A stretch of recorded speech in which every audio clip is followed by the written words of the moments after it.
police officers stationed over there also. You see barricades right in front of the collation center. You see the police patrols going around the constituency also. All right, and just before you leave us, tell us if you see the ballot materials also in place. For now, we have not noticed any ballot papers or ballot materials yet, but we noticed that they are setting up the place for the elections. All right, many thanks to you, Stephen Mensah, with details from the Ayawaso East constituency, where the by-election is due to take off in less than an hour. Now, the government of Ghana has announced the closure of its embassy in Iran following the successful evacuation of all diplomatic staff amid escalating tensions in the region. In a post on social media, Foreign Affairs Minister Samuel Kojo indicated that the evacuation was completed without incident. Darrell is still with me. Darrell, what does it say? Well, the post reads, "I'm still delighted to announce that we have conducted a successful evacuation of all our embassy staff in Iran. The Ghanaian diplomats are safe and in high spirits. Ghana's embassy in Iran, is now closed, signed, and the safety, welfare, and protection of Ghanaians remains our utmost priority in these tempestuous times for God and country." That's the Foreign Affairs Minister. Many thanks to you, Darrell. Now, President John Mahama is calling for the cessation of the ongoing conflict involving Israel, the United States, and Iran, urging a return to dialogue. Speaking during bilateral talks with Tanzanian President Samia Suluhu Hassan, he stated that the Middle East is the epicenter of global oil supplies and emphasized that Africa must prepare for the inevitable economic shocks and work to protect its people from global disruptions. Meanwhile, the Ghana Chamber of Oil Marketing Companies has assured Ghanaian consumers not to panic despite growing concerns over a potential fuel price hike. This comes after global oil prices surged due to the escalating tensions, as we mentioned earlier. Speaking to Joy News, Dr. Riverson stated that by next week, the expected adjustments and outcomes will be reflected through the official pricing window. So what we should be looking at is to keep on monitoring the international benchmark prices to see the extent at which our pump price might hit. But let me also mention again that do not panic. Let's keep our fingers crossed that this window will be stable for all of us, and that by next week we should see the expected outcome of this war in the pricing window. And I'm saying that for sure, if the fuel price should go up to a certain limit. Away from that, known for its lush landscapes, rolling hills, and serene natural environment, Ghana's eastern region is fast becoming a preferred destination for travelers seeking rest beyond the capital. With growing interest in short domestic gateways, the region is attracting attention as a hub for ecotourism and weekend travel. As part of Joy 99.7 FM special series ahead of the Joy Safari Experience 2026, Noella Karen Jali explores why more Ghanaians are rediscovering the eastern region. Morning in Accra moves quickly. Deadlines, traffic lights, endless motion. But just a few hours away, the rhythm changes completely. As the road climbs toward Ghana's eastern region, the air grows cooler, the noise softens, and the landscape slowly replaces concrete with green. Long known for its mountains, forests, and calm natural settings, the eastern region is quietly emerging as one of Ghana's most attractive ecotourism destinations. Increasingly, travelers are choosing shorter escape destinations close enough for weekend travel, yet distant enough to offer true rest. All right, you heard that report by Noella Karinjale, read to you then. Preparations are underway at Heavyweight Champion International Ministry ahead of the release of Patricia Sidua Esiama, popularly known as Agrada, in prison today. Hannah Dami visited the church premises and reports. With each stroke of brush, the outer auditorium of the Heavenway Chapel International Ministries gradually blossomed, the workers feverishly transforming the faded colored blue and white walls with new paint. The arrival of founder of the church, Evangelist Patricia Esiama, is just hours away, and she will indeed be welcomed in grand style. That's according to the church members who declined speaking for now. They are fixing broken roofs, non-functional electricals, rearranging wall hangings, and cleaning the woolen carpeted floors. It shall be a glorious celebration when Patricia Isiama walks in here after her release. For Joy News, I am Hannah Odame.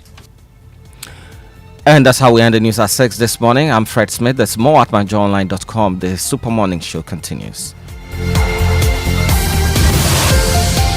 Oh, jump on now. Go. Google me. At what time will you come back where I don't hear the sound of your car? Why you buy new car? No, I don't change my car. It be the same ride. It be the fuel way I change. Way one shouts it. Ever since I started using the all-new Excellium Premium Fuel, fortified with 3-in-1 action. Oh, Joe, now my car they run like electric car. No, it's so. This is the type of fuel where they want to. Cause now engine they cost. Where they want for way if I buy it, it go protect my engine. And with the small way I buy, I go drive, sir. Absolutely. It's like strapping a turbocharger to your engine and giving it a protector. And what they bust my mindset be the 3-in-1 action, no? Excellium they prevent up to 99% of deposit. It be anti-wear, some be anti-corrosion. Won't pay when I open them. Hey, so where can I find this magical fuel? Just head over to any Total Energy service station and your car will thank you. Hey, then make a finish my go be fast, then rush go Total Energies. My friend, but why your hand my go be inside? I give you info. Make a feel the go be too small. Go. Joe Pana. Excellium is designed to protect your car engine, decrease fuel consumption, and lower CO2 emissions. Don't say fuel, say Excellium. Choose Excellium, choose quality. When I say ABSA, you say yes. ABSA Bakiti, we go say yes this 2026 till your jobs start dropping down. Yes, you listening to me right now. I know you get dreams. A work is here, and they work it well. Like me, I want to buy that Porsche car I've been dreaming of. I move into my dream house. No landlord will say me. Join the ABSA family and let's help you say yes to your dreams with tailored banking solutions from loans, mortgages, credit cards to digital banking and more. Make 2026 the year of yes with ABSA. Your story matters. You need a trusty friend on whom you can depend when things come crashing down. You need a trusty friend on whom you can depend when things come crashing down. Millennium Insurance, your trustworthy friend. Millennium Insurance, your trustworthy friend. Millennium Insurance, your trustworthy partner.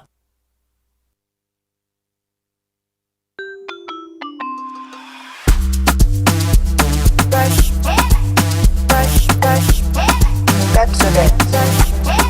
That's it. Brush your teeth every day and night. Up and down and all around. Brush and clean it right. Brush your teeth. Brush your small and hard. Underneath and in between. Brush the germs away. Brushing gets more fun with your kids with the new Pepsodent Kids toothpaste. Give your smiles protection that lasts. Grab yours today from a store near you. This advert is FDA approved.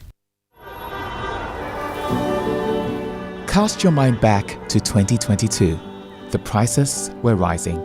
The stress was high. Every liter of fuel felt like a sacrifice. Do you remember who stepped forward first?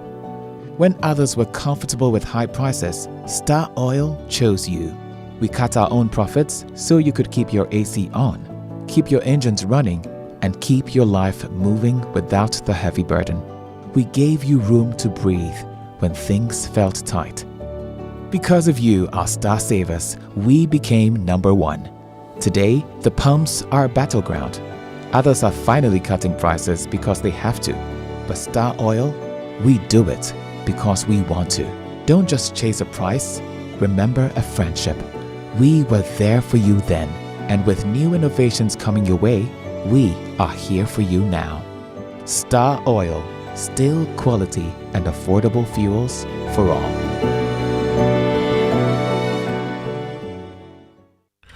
Welcome back, and thank you very much for staying with us here on the Super Morning Show on Joy 99.7 FM. The 6 a.m. news was brought to us by Absa Bank Ghana Limited, Your Story Matters, and Millennium Insurance, your trustworthy partner, as well as Total Energies. Total, we go the extra mile for you, which means we can bring you the Joy Business Report, brought to us by Safari Valley Resort, bringing you closer to nature, and Omni Basic Bank, not just another bank. Akwafu. Good morning. Good morning. How you doing, man? I'm great. You? Oh, as you can see, God is still taking care of His children. We're doing very well.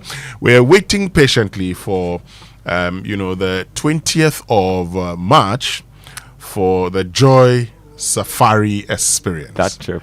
You know, we move straight to Aqua Safari. Wow. Where we get to have, brunch by the lakeside. You get to have the boat rides and everything. And then we come to Safari Eco Park in Dewu. Wow. Where you can have the bonfire night. You know, waking up. The last time we were there for the launch of, the Joy, the Safari Eco Park Joy FM School Kids project. When I woke up in the morning, I saw birds, when I woke up and I saw them first, I was like, hey, what's happening here? Then I relaxed because I was sleeping by the canal, and I relaxed. And I was like, wow. That's a relaxing atmosphere. Oh, it is. My brother, see, when you get there, that advert that says, I don't want to go back to Ghana is so true. When you get there, and you're in look, even the air that you breathe in, it's different. It's different. And you should be there. It's only 5,000 single and 8,000 double. Wow. If you ask me, if you're married, why not? Go with your partner, go with your spouse. Okay, that makes it easier. It's giving me ideas. Yeah. That's from the 20th to the 21st. Those of us whose wedding anniversaries are in March. That's a pleasant way of doing it, isn't it? Yeah, right. Anyway, great. But Daryl, this morning, we need to have a conversation. And you're a Guan, so maybe you can tell us, we can start with the history of the Guan people. Okay. Don't put me on the spot. That's what I'm going to say. Yeah. I'm not. But as the first people who, the Guans are termed as the original settlers or the first settlers in Ghana. Now, I've been doing some checks on them, and you realize that they moved from Upper Volta, present-day Burkina Faso, into Ghana, and settled around the Gonja areas, but the northern part of Ghana, around the 11th century, so around 1020. Wow, that's when they moved in. Then over the period, some of them moved to other parts. Some moved to the Ekuapem Ridge. So we are scattered across the country. Scattered across the country. Some moved to the Ekuapem Ridge, others moved to the Enum Boso areas. There are some in Efutu, So those are the Guan people. Some in Akpafu, Lolobi, Lipe, Santru. Shout out to my people at Akpafu. Your people at Akpafu. Akpafu, Odomi. Yeah. Okay, there are some of them who are in Logba, all those areas, the Guans. Yeah. So today we get to learn the history of the Guan people. But also coming up this morning, the Finance Ministry has been telling us that, the DDEP induced restriction on domestic bonds is expired. What that means is that now they can get into the market and have long-term credit to develop the country. Okay, we'll talk about that. While the Ministry of Finance talks about the fact that, what they've done in the past, there's confidence in the economy, is that really the reality? At what expense? And so you listening to us this morning, are you prepared? Are you willing to buy a Government of Ghana bond? Tell me, okay? I'd love to know if you're willing to buy a Government of Ghana bond. So we'll get into that conversation here on the Super Morning Show. But of course, the people of Ayawaso East are voting today for a new member of Parliament. And, we're going to be getting there this morning. We'll get into the coverage and find out whatever is happening in the Ayawaso East. The police is vowed to deal with troublemakers as it deploys personnel there. And so we'll be getting there to find out. It's going to be a busy day today. Yeah, how the voting has started. But of course, also this morning, the Foreign Affairs Ministry has been issuing some travel advice, to the people of Ghana. And we'll be telling you more about that when it comes to, issues of traveling to Saudi Arabia. And it says, look, the Ministry of Foreign Affairs wishes to advise the following, that following the rapidly evolving security situation in parts of the Middle East, prospective Umrah pilgrims in Ghana are to note that travel arrangements for Umrah may be affected. Well, it's also good to hear that they have successfully evacuated all our embassy staff in Iran.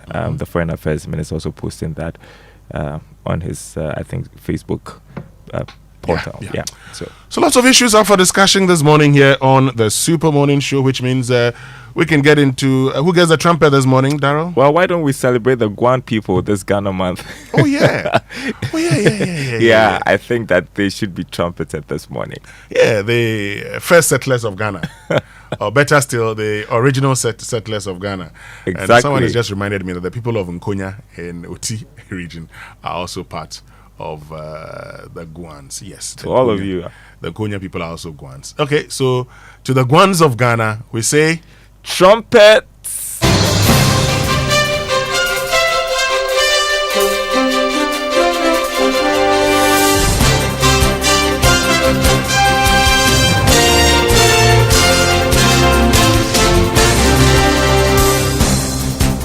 Hi, good morning. Welcome to the Joy Business Report. Coming up this morning, economist Dr. Owusu Sarkodie warns of serious consequences for Ghana's economy if current tensions in the Middle East escalate. Also coming up, government reveals new artificial intelligence tool deployed at the country's ports is already improving collections, plus city's rate of depreciation against dollar slows significantly to under 2% since beginning of this year as demand from businesses decline.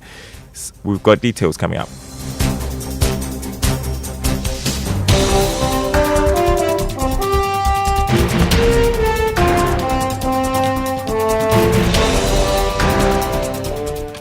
My name is Daryl Kwao. Thanks for being with us this morning. Hello to our friends listening from Kofu Radio and KT Radio.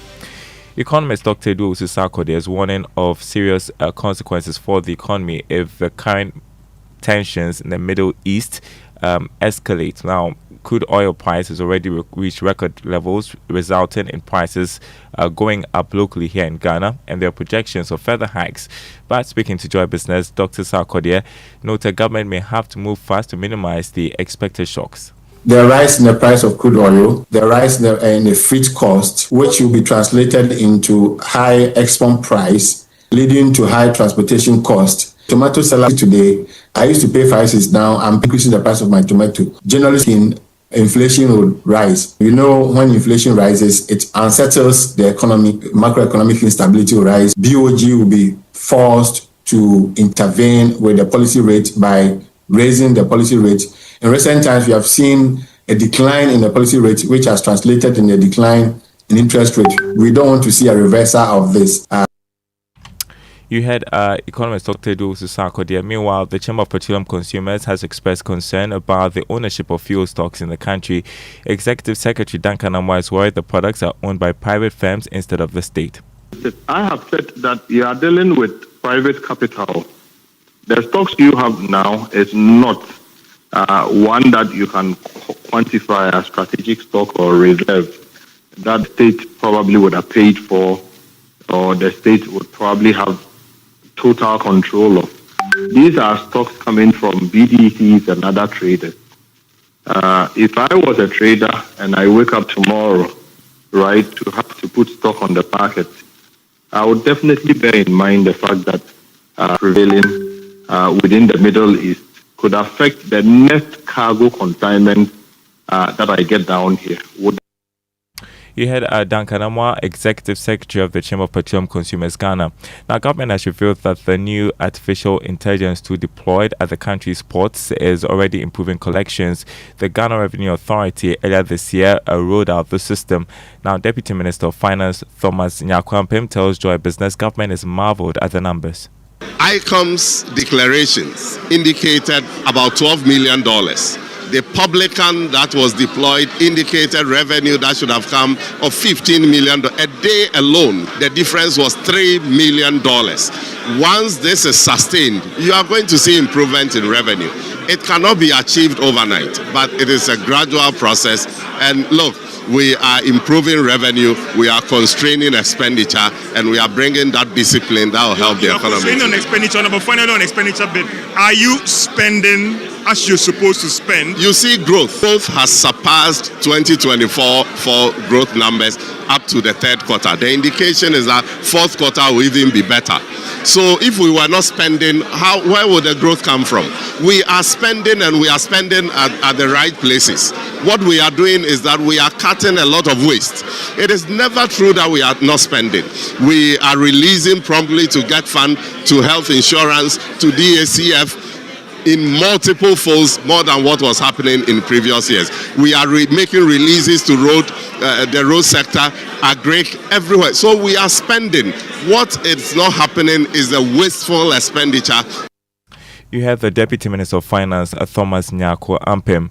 Now, the city continues to recover strongly against the US dollar for the first 2 months of this year. New data picked up from commercial banks showed that year-to-date depreciation has slowed significantly to under 2%. More in this report. In February last month, the city's rate of depreciation against the dollar stood slightly above 4%. Now, new data that we have picked up from the commercial banks based on their rates showed that it has dropped significantly to 1.65% against the dollar. The development can be linked to improved liquidity support coming from the Bank of Ghana and a slowdown in dollar demand from businesses. Now, if you look at just the month of February, the city actually recorded more than 2% jump in appreciation. This has actually helped slow down the overall performance from January to now to this new level. Now, if the current trend should continue, it is likely that we would end the first quarter of this year with some marginal appreciation against the dollar, a development that has eluded the country in a long while. The Bank of Ghana was hoping to even sell $1 billion through its market intermediation program. However, the market just took about $900 million. Looking at the current spike in crude oil prices, a recovery of the city could go a long way to slow the expected hikes in palm prices locally. All right, that was a business desk report. Now, the Ministry of Finance has announced the expiration of the restrictions on new domestic bond issuance. The announcement was published by the Finance Minister, Dr. Kasila Tuforsen, on his social media platforms. Joining me in studio, George Yafe. What more does the post say, and what does it mean going forward, George? So, Daryl, just a quick background. In 2023, this restriction was imposed because of government signing up to this domestic direction program. What this means is that the government can now go ahead to issue long-dated bonds to finance its infrastructure needs and meet its finances going forward, Daryl. All right, thank you so much, George Rafe. Now, the Bank of Ghana is urging savings and loans companies to develop innovative financial products to serve the country's unbanked population. Head of Banking Supervision at the Central Bank, Ismail Adam, disclosed this at the Opportunity International Global Board and CEOs meeting.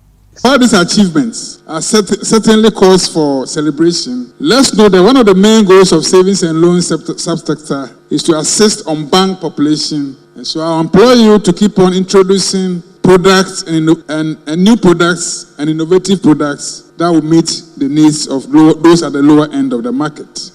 Head of Banking Supervision at the Bank of Ghana, Ismail Adam. Now, Chief Executive of Trade Aid Africa, Nicholas Apokera, is urging government to engage local businesses following the recent tariffs announced by U.S. President Donald Trump.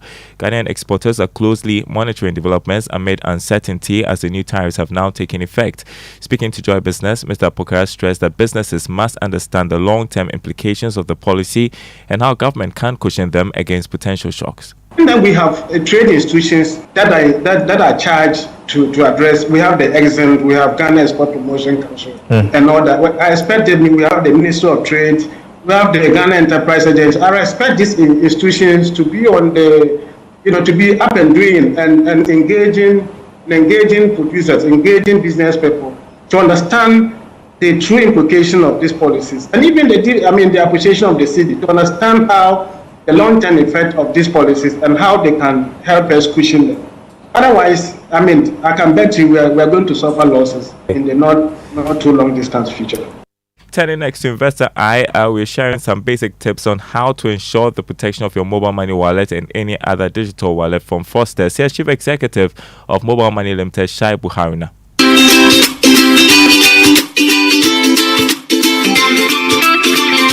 Social engineering remains one of the key issues that is confronting the industry. And I want to use this opportunity to just encourage our customers to be vigilant because, as we always say, they are the first and last line of defense. And they should just follow the basic principles around keeping their wallet, which is making sure that the integrity of your PIN is secured and make sure that you don't entertain any discussion from any third party who reaches out to you either through a link or a phone call trying to talk to you about your wallet. And if that happens, simply report them and we'll take the necessary action to safeguard your wallet and safeguard this wonderful product that is enhancing the lives of every Ghanaian. And that's your investor eye tip for today. Make a date for another tip on Thursday. Before we go look at the commodity market, Winston, crude oil trading at $79.78 a barrel. We are hitting close to 80. Gold added more than $44, open trading at $5,366 an ounce. Cocoa increased by $133, selling this morning at $3,021 a ton. Now the dollar is going for 10 cedis 96 pesos this morning. That's what major commercial banks are offering their clients. The British pound 14 cedis 60 pesos. The euro going for 12 cedis 80 pesos. The Forex Bureau is quoting the dollar at 11 cedis 65 pesos. More news on our website, myjournline.com/business. My name is Darryl Kwao. Thanks for listening. It's back to Winston and the team. Okay, so 79. Yesterday was at 78. Yes. Today 79. Added almost $2. Yeah. And Trump is saying this could go on for about a month. I mean, the war with Iran. So I don't know what's ahead, but it doesn't look good for global crude oil prices. It doesn't. Well, first things first, as a people, we need to consider the reversal of the 1 Ghana cedi addition that we put on fuel. You started the campaign. No, but that's the reality. Why? We said to ourselves that, we believe that because the prices were going down, we didn't want people to enjoy those benefits, and so we should. And I mean, part of the reason I was against that was because I didn't understand why, if prices of fuel are going down, you say, okay, let's find a way of dealing with electricity. But if you actually let people who consume electricity pay for the electricity, right? It's that simple, right? If you consume too much, you pay, and that's it. Anyway, let's have our inspirational song from CK Man, Messi Medan. Let's enjoy this one.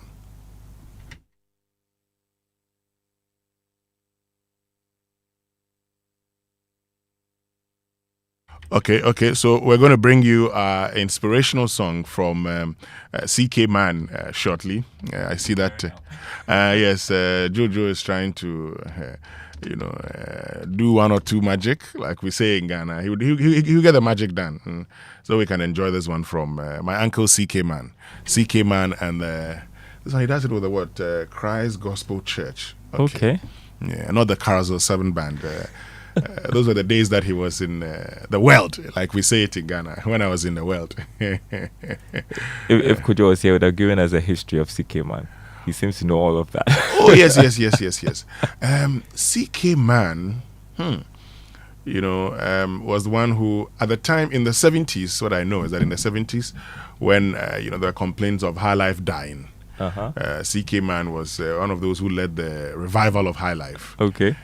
He's been singing right from the 60s or so, I think, or 70s.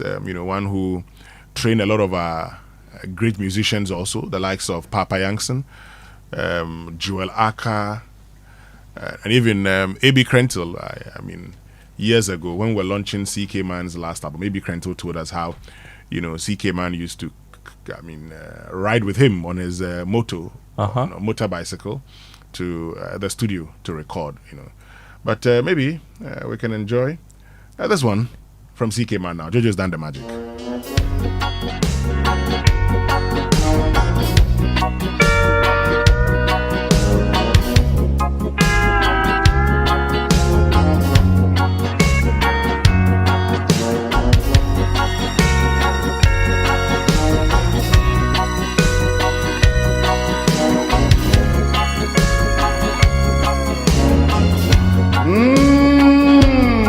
See me then, wo Boateng do, na matambo,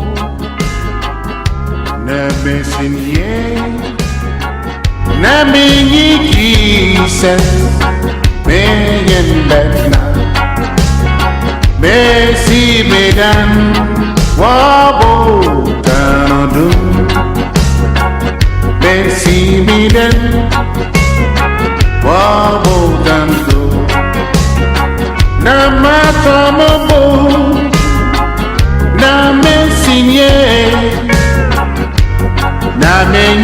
Jesus, Megan Betna, Bessie Bidan, Wabo Tanado, El Buruta, Monsuro, Isurutasuna, Namama Kumeturara, Naminigan, Wabo Tanado.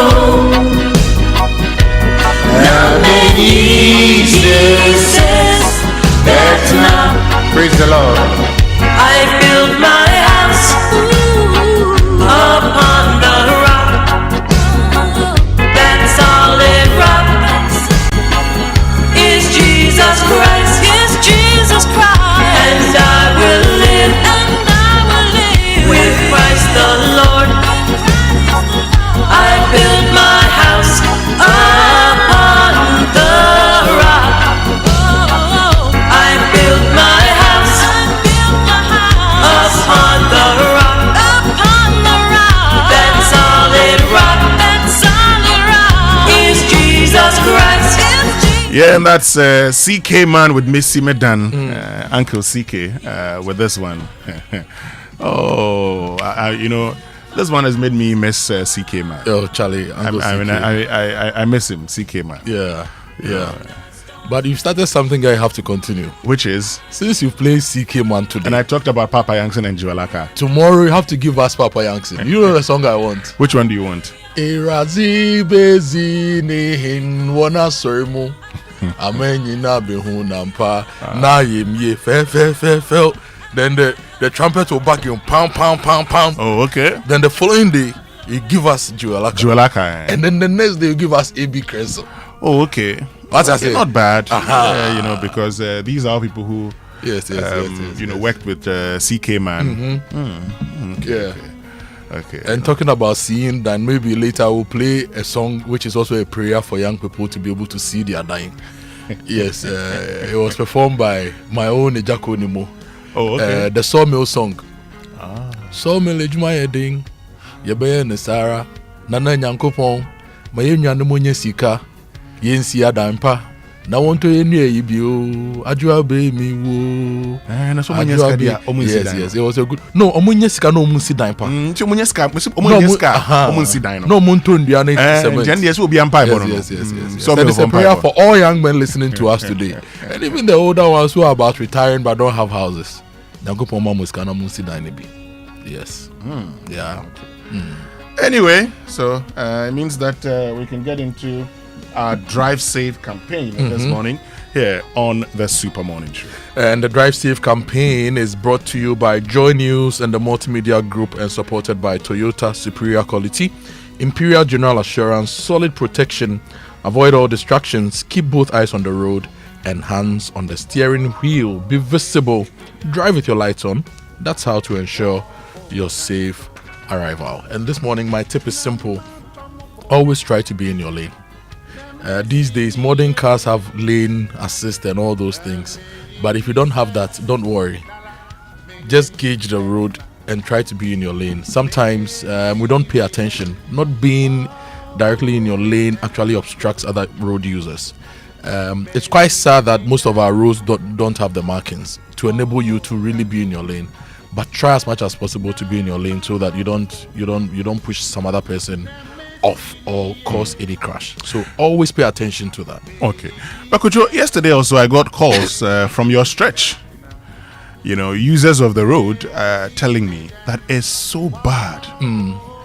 And that, you know, the contractor working on the Adenta Dodoa road should actually smoothen the road a little bit. Have you seen that I'm using a borrowed car now? Because my regular car, the exhausts, the whine bushing, the mountain top, the whine, everything is gone. So I've had to borrow somebody's car to drive on the road because I think that in our quest to construct the road, we can still make the road good enough for people to use. There are some new speed ramps that have been constructed, okay, on the parts that are being fixed. And I just think that Oswald should talk to his people. They need to look at the speed ramp again. they should rather make them speed tables, because not all of the people on the road have SUVs. And the nature of the speed ramp, because it's not properly designed, it's not even across the road. So there are certain portions, at least 6 speed ramps, that I always scratch the underside of my car. And it's happening to everyone, and I don't think it's fair on motorists on the on the way. One, we need to water consistently. The dust is very bad. Number 2, we need to check on the speed ramp. And I've seen that the construction is progressing very fast. They've brought in a lot of things, and I project that within a month or 2, they should be doing the surface finishing. But still, whilst you try to do the heavy work, make the lighter work light on us, the road users. Okay. Make it lighter on us. Exactly, Kojo, and Oswald should do that. Kojo, there's a message from Jeffrey Tete, Jeff Tete, that says, "Good morning, Winston and Kojo. I'm looking forward to the day in Ghana Month when you guys will have the entire morning show in a mix of pure, unadulterated Ghanaian languages. Please do this for us." Okay, I'll give you your tip today in 3. Please do. Say offer o gas cylinder there. You need a tree. Gas yam from a offer from a jar. Konko na. Also she se baby are na chia. Se baby are na chia. E trese from a jar konko no ayemre. Inti e was say osisa. No any mu ya. All I meant to say is that when you see rust on your gas cylinder, you need to change it, because signs of heavy rust mean that your gas cylinder has lost its integrity. This is a message from Comac.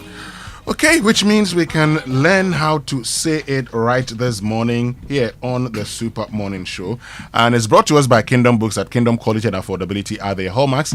And Societe Generale Bank Ghana. The future is you. Something must be done. You say either. I say either. So, Kojo, yesterday, after learning how to say it right, somebody walked into the studio, and you know we do these things all the time with you, and said, "I want you to do a say it right on this word. Genuine. Asamaba. Genuine and not genuine. Genuine, not genuine. I know I can't genuine this. Genuine. Okay, so this is our issue. Okay, because the Ghanaian language is syllable timed. Yeah. When I say syllable timed, it means there's nothing like stress and unstressed. English is stress timed. So what it means is that in English, in a word, a syllable will be stressed, others will be unstressed. So this word, genuine. So the je is stressed, then the nuin is unstressed. So if you go to Anointed Electricals, you get genuine spare parts. Genuine spare parts, yes. Not genuine. Not genuine, no. But genuine. if you use the genuine now, people will think that at the end of you new. It means it is real and exactly what it appears to be. But it's genuine. Genuine, yes, Okay, not genuine, okay. Like we want to say. So, Teacher Kofi. Student Kojo. So, Kinsley, we did it for you.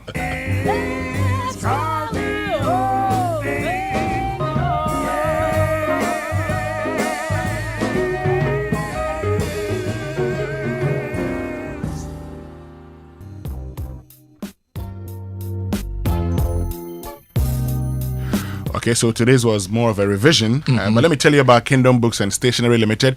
You know, they are number one supplier of quality office essentials, equipment, and furniture at affordable prices.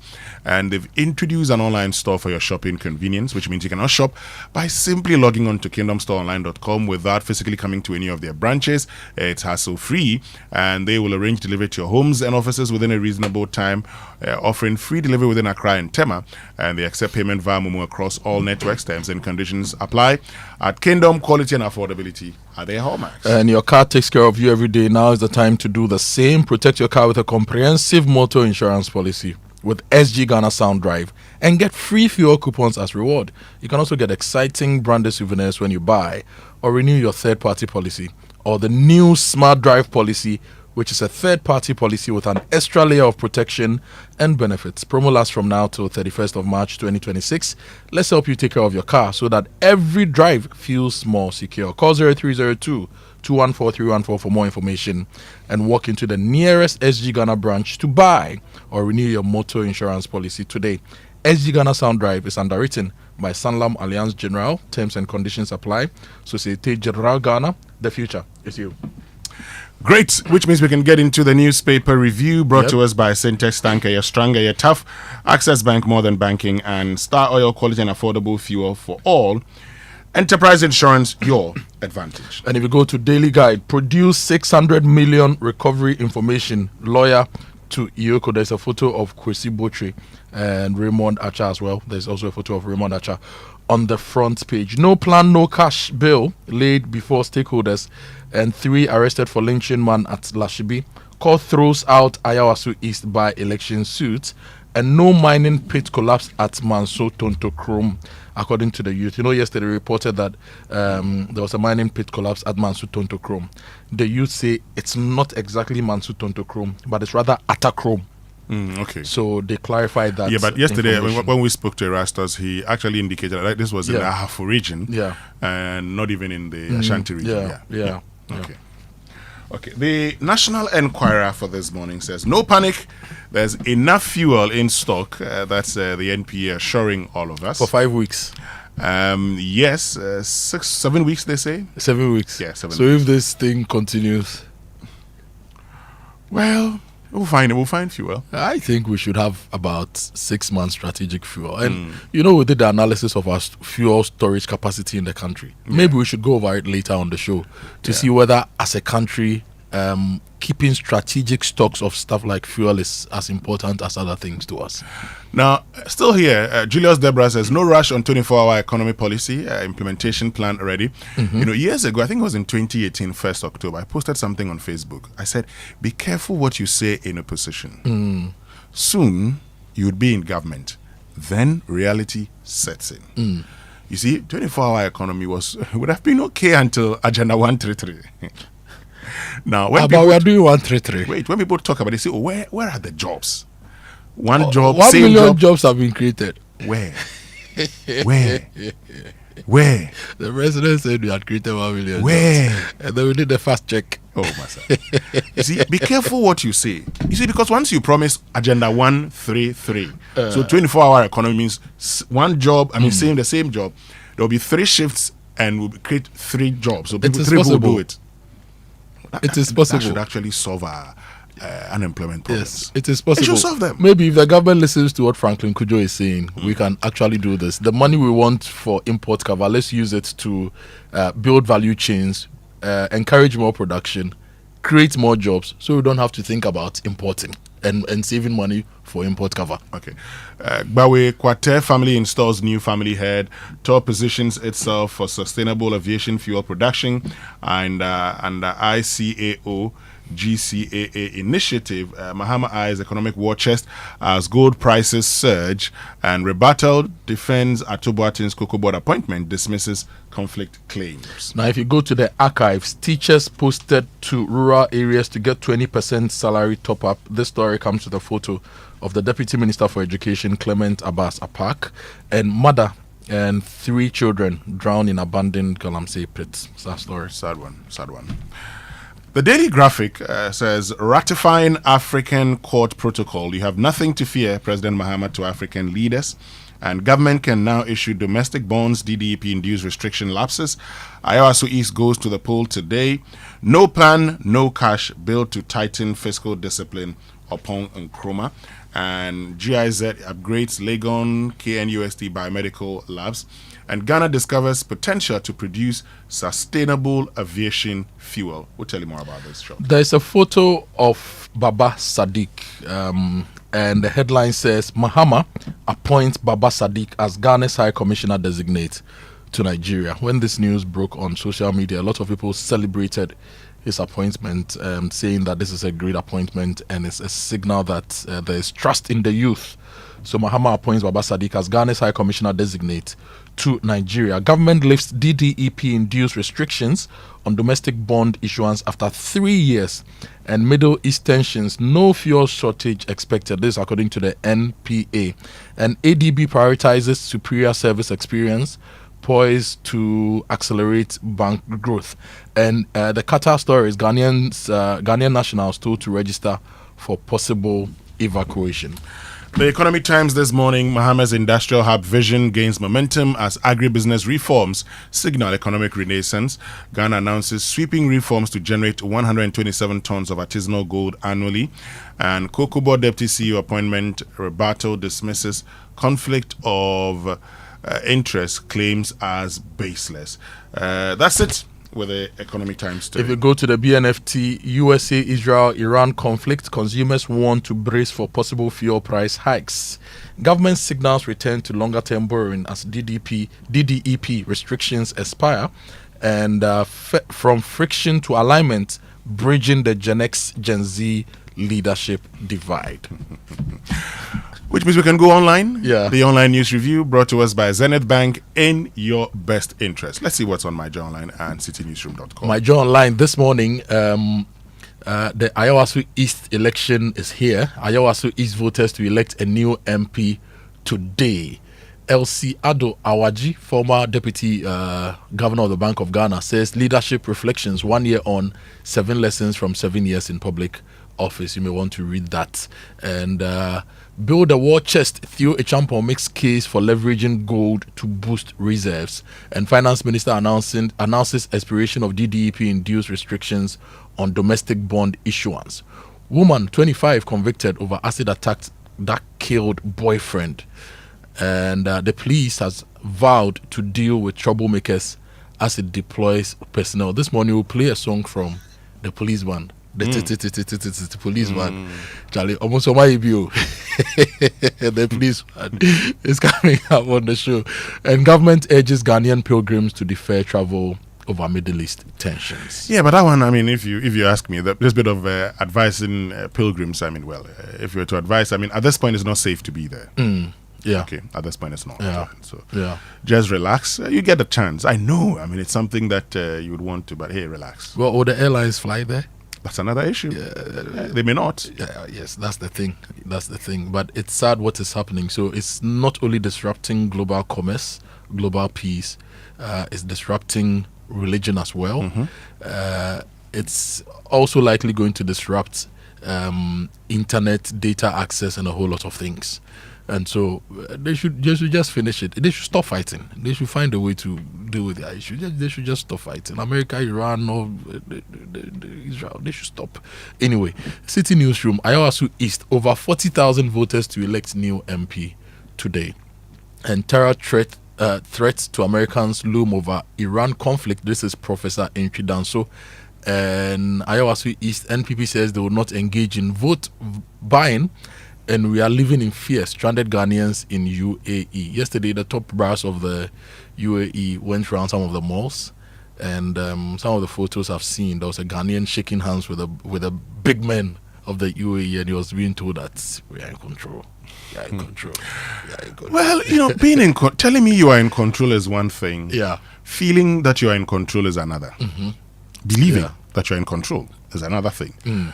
And so it's good that, yes, you're giving these assurances, but hey, it's good that you're giving the assurance, but hey, sometimes more has to be done. Let me give you a final story online. National Ambulance Service to procure 400 ambulances and 500 motorbikes.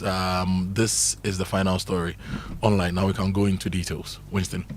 Great. Let's get into the details of the newspapers.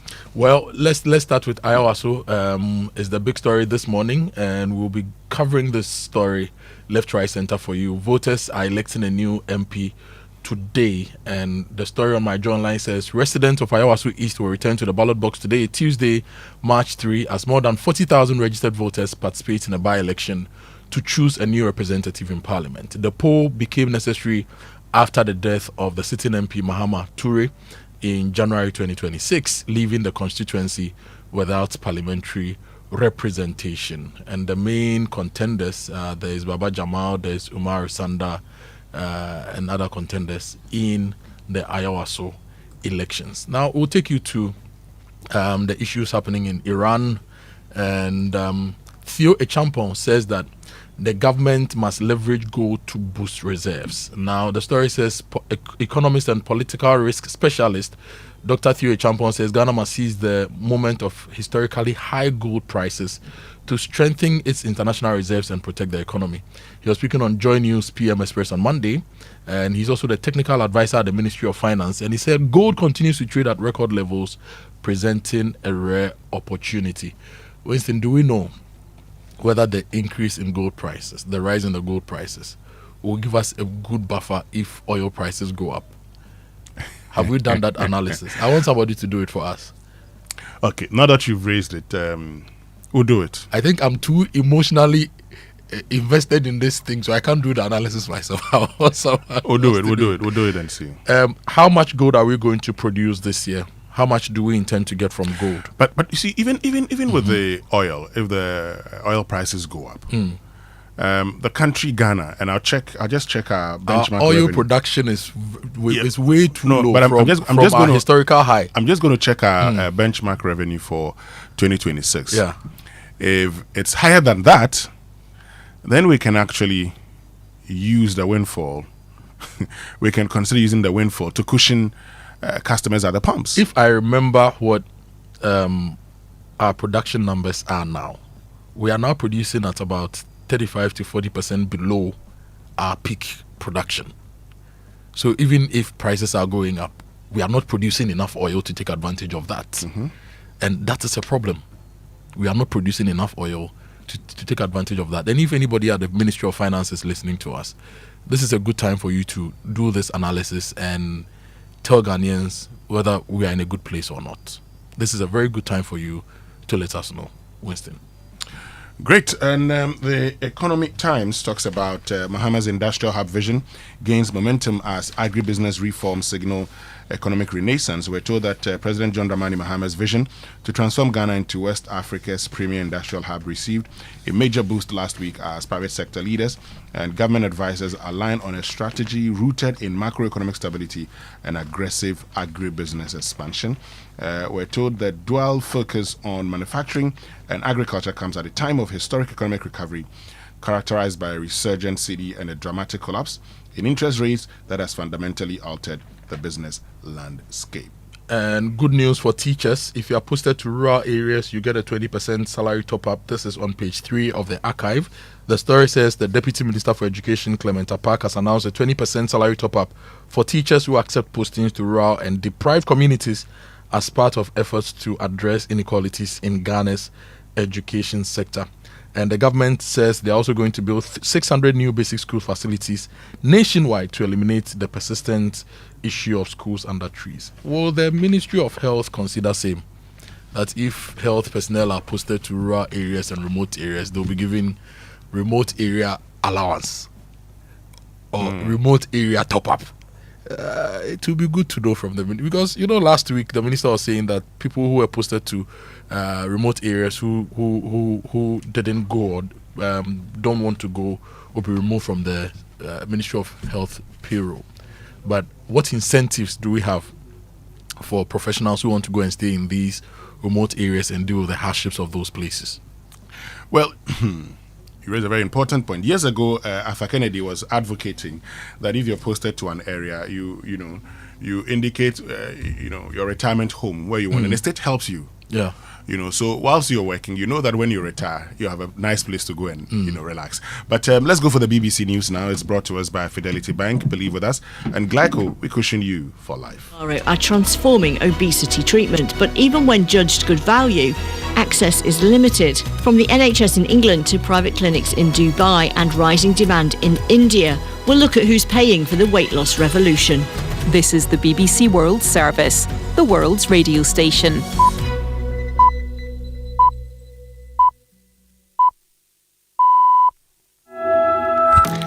Hello, you're with Newsday on the BBC World Service with Anne Soy in Nairobi and Rob Young in London. The conflict in the Middle East is now in its fourth day, and Israeli military says that it is currently attacking Tehran and Beirut simultaneously. The US has warned that the air assault on Iran will intensify. The hardest hits are yet to come from the US military. The next phase will be even more punishing on Iran than it is right now. We have objectives. We will do this as long as it takes to achieve those objectives, and we will achieve those objectives. The world will be a safer place when we're done with this operation. Iran has hit back and continues launching air attacks across the Gulf and is threatening shipping in the area, as well as hitting the US embassy in Saudi Arabia. And the head of the national broadcasting in Iran says that parts of the internal premises of the broadcaster in Tehran have been hit. We'll get the latest from there from a journalist. But first, the latest world news.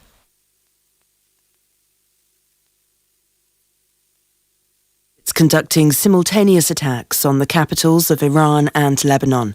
The IDF said its air force was targeting Iran's air defense system and personnel who operate missile launchers. John Donnison reports from Jerusalem. Overnight, Israel and the United States continued to pound Iran. The US Central Command said it had destroyed the control centers for Iran's Revolutionary Guard Corps. Missile and drone launch sites, as well as air defense facilities, were also targeted. Israel's Air Force said it had already carried out more than 1,000 combat flights over Iran. In an interview with Fox News, Israel's Prime Minister Benjamin Netanyahu laughed at the idea that he dragged President Trump into the war, calling the suggestion ridiculous. In Lebanon, thousands of people have been displaced from the capital Beirut following Israeli warnings. Wira Davis reports from Beirut. Israel has continued to attack a wide range of targets in Beirut, not just the senior Hezbollah military and political figures it named at the start of this operation. Among the specific targets, said Israel, was the Al-Qad al-Hassan Financial Association, which it accused of funding Hezbollah's operations throughout the country. Reports from the Lebanese capital also said media organizations linked to Hezbollah, including TV and radio stations, have been hit. The US is rapidly reducing the numbers of its diplomatic staff in the Gulf following retaliatory strikes by Iran. Washington has closed its embassies in Kuwait and Saudi Arabia, the latter having been struck by 2 drones. Qatar, the United Arab Emirates and Israel also came under attack. Barbara Pletasher reports from Doha. The U.S. Embassy in Riyadh was hit by 2 drones in the early hours of Tuesday morning. The Saudi Defense Ministry said this sparked a small fire and no one was hurt. President Trump suggested the U.S. would retaliate for the attack, but Iran appears to be expanding its assault on American allies in the region, which host U.S. military bases. It began to target energy infrastructure on Monday with drone attacks on a major oil refinery in Saudi Arabia and liquid natural gas plants in Qatar. The Qataris say they also shot down 2 Iranian fighter jets, the first report of Iran sending warplanes to Gulf states. A small number of flights have been able to leave the major hubs of Dubai and Abu Dhabi after being suspended because of the conflict. Etihad Airways flights are headed to destinations including London and Moscow. The US Secretary of State, Marco Rubio, has told congressional leaders the US will further intensify its attacks on Iran, but he said he didn't know how long operations would last. Mr. Rubio said key objectives must be completed: the destruction of Iran's ballistic missile capability and ensuring it could never build a nuclear weapon. BBC News. China is set to remove 3 generals as part of an ongoing crackdown on corruption, which last week saw 9 military officials dismissed from the National People's Congress. The 3 had their membership of China's top political advisory body revoked and were removed from their respective positions. The authorities gave no explanation. Other recent purges have included the PLA's most senior general, Zhang Youxia, formerly an ally of President Xi. The US Justice Department has given up its attempt to punish 4 major law firms it accused of engaging in workplace discrimination in the name of diversity and of weaponizing the justice system against the president and his allies. Mr. Trump had signed executive orders which barred them from federal business and threatened their clients' government contracts. Ecuador's President Daniel Noboa has announced that joint operations with the United States to combat drug trafficking will begin in 2 weeks. He announced a curfew from mid-March in the 4 most violent provinces. Nuestro pueblo necesita vivir en paz. Our people need to live in peace, which is why this month we'll fight alongside our allies in the region in the very important military and police operations. The next phase of combat and of this war against organised crime begins now. The drug trade has led to a vicious turf war that has transformed Ecuador from one of Latin America's safest countries into one of its deadliest. The Canadian Prime Minister Mark Carney has arrived in Australia on his first official visit there since taking office. His 3-day tour is focused on strengthening ties. The visit comes in the middle of Mr. Carney's Indo-Pacific tour to diversify Canada's trade and partnerships and reduce reliance on the United States. Mr. Carney is due to address Australia's Parliament. His remarks are expected to echo the themes of his speech at the Davos Summit in January, urging middle powers to stand together. World News from the BBC. Hey, Andrea, challenge these days, new level crowd. Where did you pass? Me, pass somewhere. I just switched for a better life. Hey. I switched for comfort. Look, your salary deserves better. Switch? Yeah. How do you mean? I switched my salary account to Fidelity Bank. Oh, okay. And that's my jackpot. I get higher loan amounts with lower interest rates, as well as personalized financial support. They gave me a loan to expand my side hustle, and the terms are just flexible. Wow. Your salary deserves better. Oh, my salary deserves better. You see the way you are smiling wide? Yes, I will switch and smile wider. Your salary deserves better. Switch to Fidelity Bank today and enjoy lower interest rate, car and home loan, personalized financial support, and a smile that lasts. Switch and smile wider. Fidelity Bank. Believe with us. If I believe with us, Fidelity. If I know I lay your side, Fidelity. In Tanzania, we say Karibu, welcome aboard. Looking for unbeatable fares to Tanzania and the world? Air Tanzania now offers direct flights from Accra.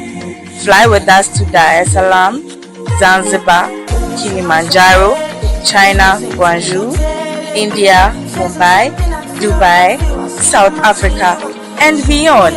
Call us on 0246 567 898 and 0542 815 087 or visit our office at Kotoka International Airport, adjacent Airport Post Office.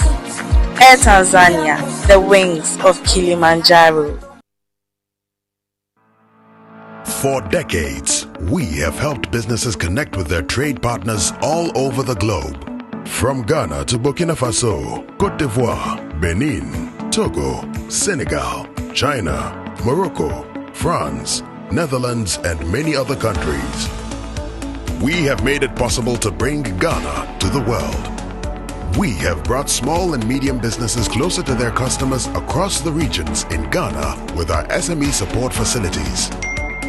We have brought relief and smiles to the faces of families with our employee personal loans. With our cutting-edge technology and digital support, we take the burden of complex thinking off you, making life simple. That is who we are, as close as a partner. Bank of Africa. We are indeed the African bank with the global reach. Syntax Tango! Syntax, hey, I talk very strong. If you want quality, this be where you belong. Syntax, hey, I talk very strong. Oh, gonna shout and sing the song. When the sun they hot, Syntax no break. When the rain they fall, still no shake. Builders they choose and plumbers they prove. Any project you they start. Syntax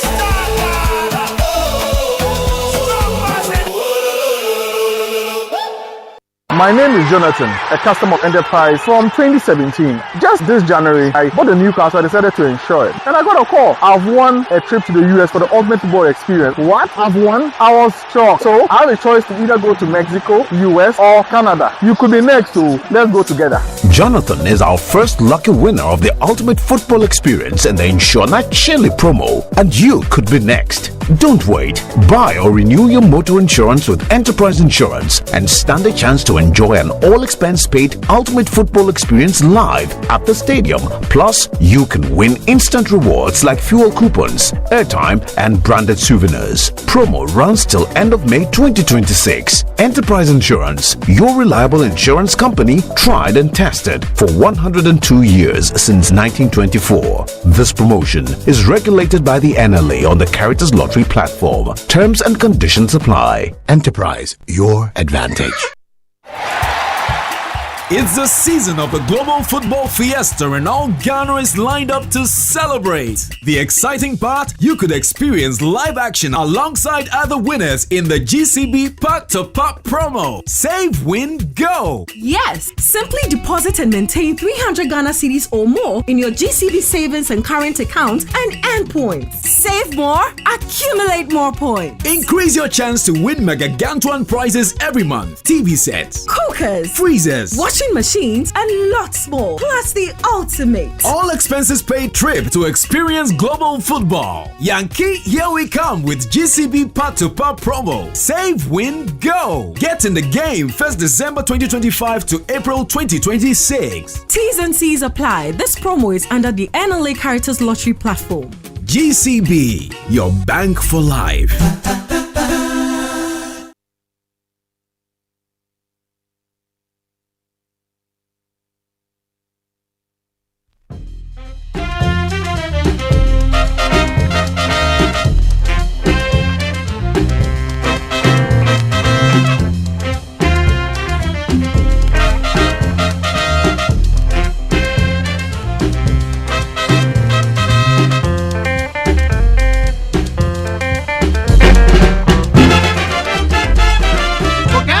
In your cup. Enjoy on the set. Morning show is always the best. Better enjoy 99.7 Coffee in your cup.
Enjoy on the set. The Super Morning Show is always the best. Better enjoy 99.7 FM.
Yeah, and of course, we all love Saturday nights, eh?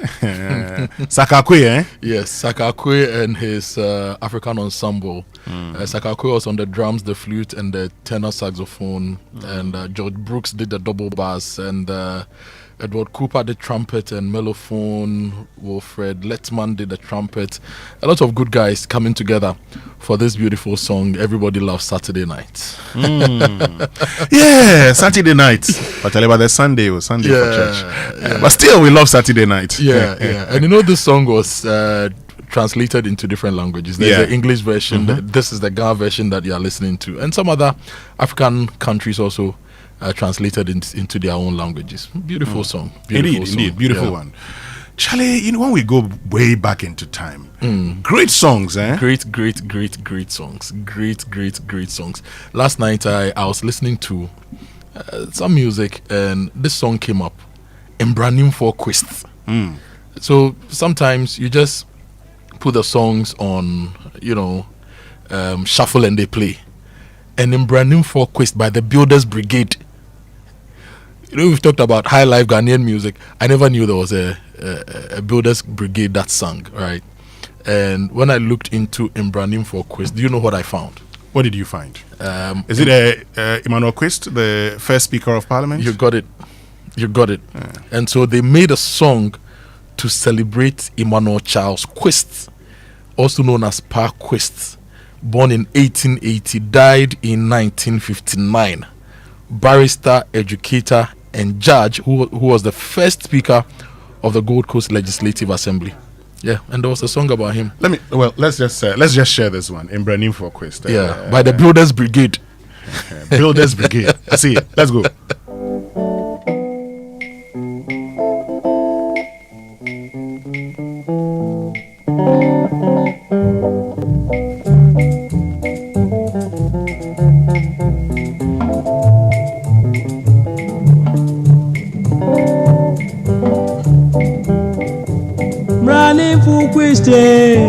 Gana Marusufro, Juma Dama, Mani Refu Yetrumda, Penny Mofra, Rebo Wabodin, O Mrani Fuquist, the Yawanam Lanuelo, Mrani Fuquiste, Gana Marusufro, Juma Dama, Mani Refu Yetrumda.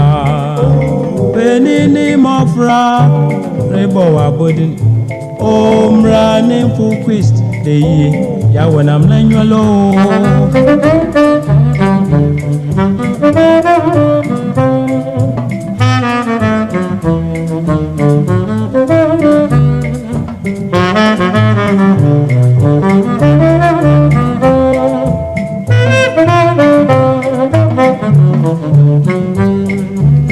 Running for Quiste, Gana Marusufro, Juma Dama, Mani Refugetumda, Penny Mofra, Rebo Abodno, Mrenyim for Quest, Juma Dama Ghana, Pinin Namofam Robo Abudin. Yeah. Okay, that's a good one. Yeah, and reading a bit into his history, you realize that he schooled with the Basel missions in Akropong.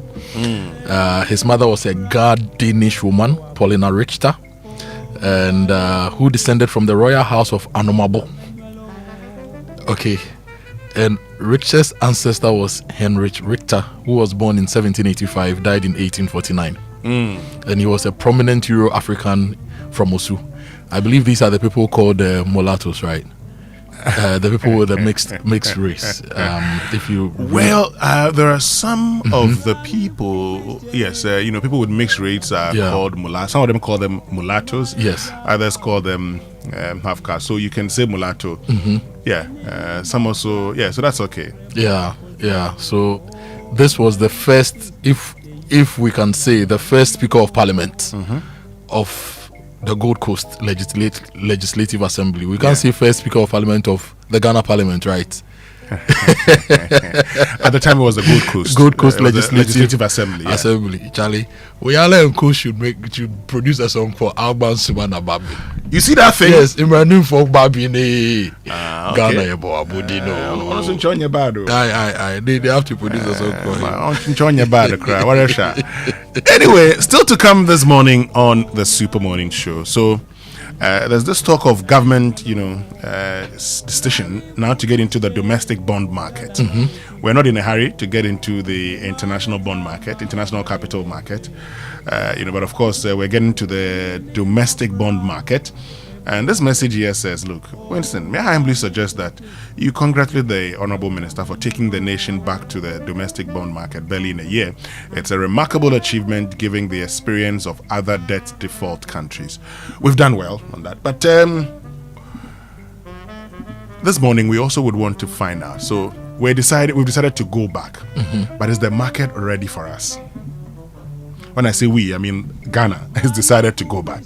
But is the market ready for Ghana? And we'll get into this conversation here on the Super Morning Show on Joy 99.7 FM. Well, voting is expected to start, has started by now in the Ayawaso East constituency. We'll get there shortly and find out what is also happening. But then today, our Ghana Month conversation is about the Guans of Ghana. You can say they are the first settlers, or you can say, some say they are the original Ghanaians. But they were the first settlers in Ghana. Where did they come from? When did they settle in Ghana? Why is it that they are scattered all over the country? We're going to get into that conversation here on the Super Morning Show on Joy 99.7. So just stay, just relax, okay? If you are a Guan, good. You can definitely ask all the questions you want to ask about your people, and would put them, if we go to the Futus, the Nkonyas, the Akpafus, the Santro Kofis, those in Likpe, Lolobi. If you get to areas like Edukrum, Aprede, if you get to Boso, if you get to Enum, all these are, Guan-speaking areas. Maybe at some point we should talk about the Butechi Accord. Yeah. Between the Achin and the Guans. We'll get into all of that here on the Super Morning Show. But look, I want you to be like Jonathan Syme, who's a living proof that insurance can actually reward you. He's the first raffle winner of the Insurnaturally Motor Insurance promotion from Enterprise Insurance. Jonathan simply insured his car, and now he's packing his bags for an ultimate football experience abroad live at the stadium. Imagine that. And yes, you could be next. Just buy or renew your motor insurance policy with Enterprise Insurance and stand a chance to win big. A sponsored ultimate football experience, fuel coupons, airtime and branded souvenirs from now till May 2026. This promo is regulated by NLA on the Critters Lottery platform. Terms and conditions apply. Enterprise, your advantage. Iran and Israel are fighting, but it's not going to affect our water production in Ghana. That one is managed by Ghana Water. But if you want to ensure you have water, like NPA saying we have water all around, you need a proper tank. Get Syntex tank. Yes, get Syntex tank for your home, for your office, for your building, and ensure that you have a strong and durable tank that helps you to store water. Rain or shine, Syntex has your back. So go outside, check your tank. If it doesn't have a tortoise on it, it's time to upgrade. Join the Syntex tank family today and enjoy water storage that's tough like a tortoise. Call 0244-335-168 to buy now or find one of our 400 agents nationwide. You can also shop online at syntexgh.com. Syntex tank, air strong, air tough. And with Millennium Insurance, you don't have to worry whether it's motor, properties, marine, travel insurance. We've got you covered. Millennium Insurance is fast and reliable. When life throws you surprises, Millennium, make sure you're ready. So call them today on 0501-418-228 and ensure the unexpected before the unexpected insures you. Millennium Insurance Company, your trustworthy partner. And let me tell you about SolarTech, the power to protect. SolarTech is your tried and trusted brand, and it's coming your way again with the top of the range Ultima S Series UPS from 650 VA to 2200 VA, and the Maxima UPS from 3 kVA to 600 kVA. Now, the thing is that the SolarTech S Series UPS is very reliable and compact. is an interactive UPS designed to safeguard your personal computer and your delicate electronic devices from power disturbances. So talk to Solartech today, 0246 836 235 and 0302 775 106. Now, beware of counterfeit Solartech products in town. Get your original Solartech products today at the Abelimpe office or the authorized dealers across the country. You can email sales@solartechghana.com.gh. Solartech is the power to protect.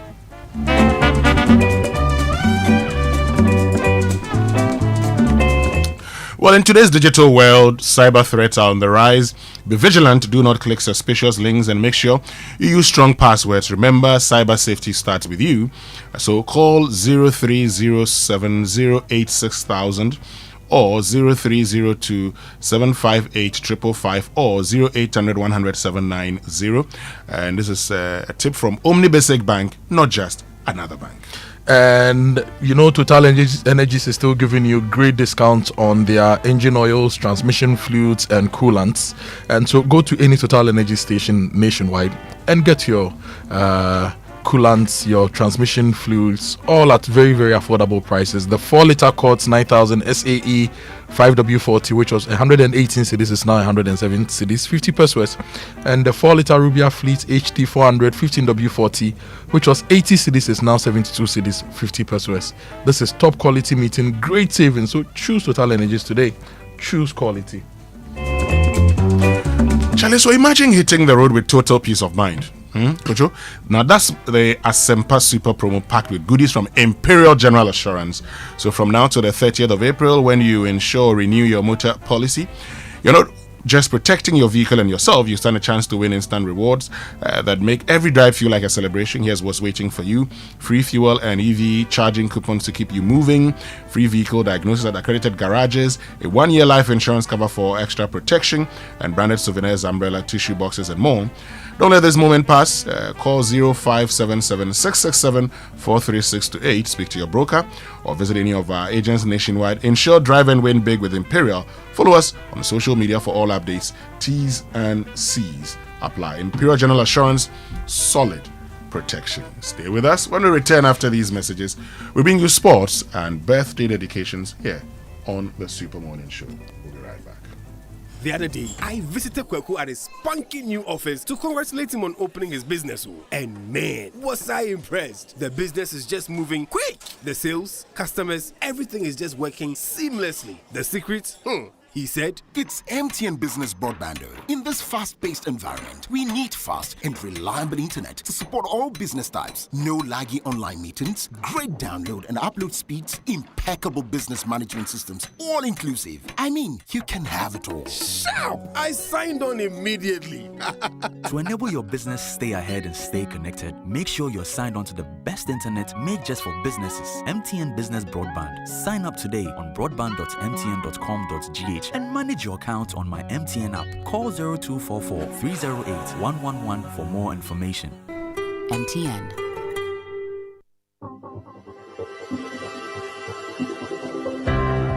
Ever wondered what else your Standard Chartered Visa card can do? It is not just for taking money from ATMs.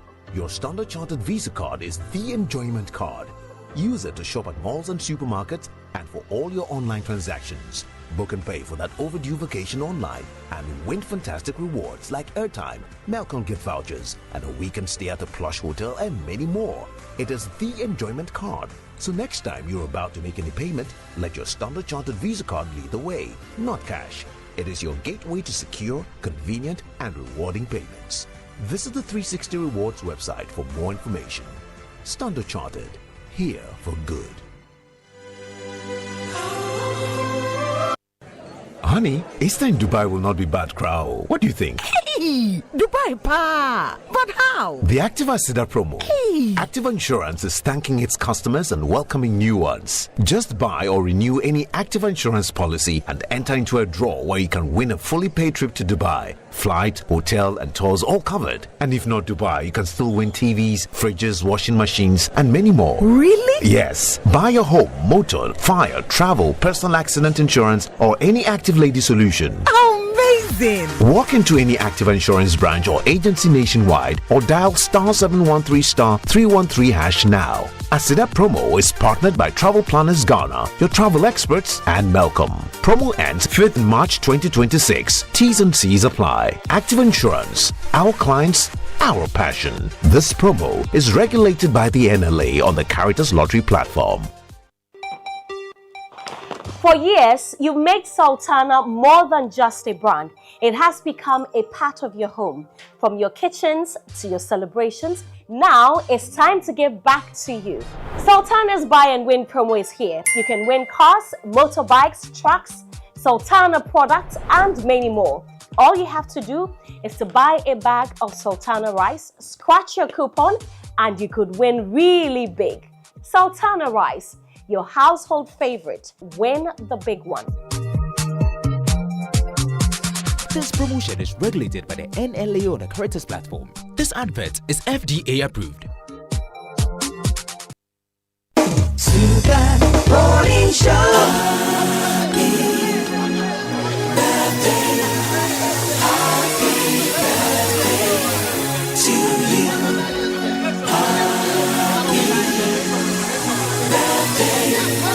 Happy birthday to you.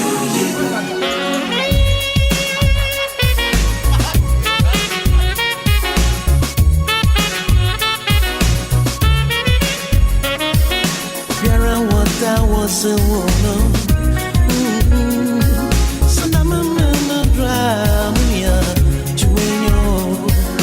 Yeah, Ubia Wada Wadzebo na said Demedanu dra Minia Juweni.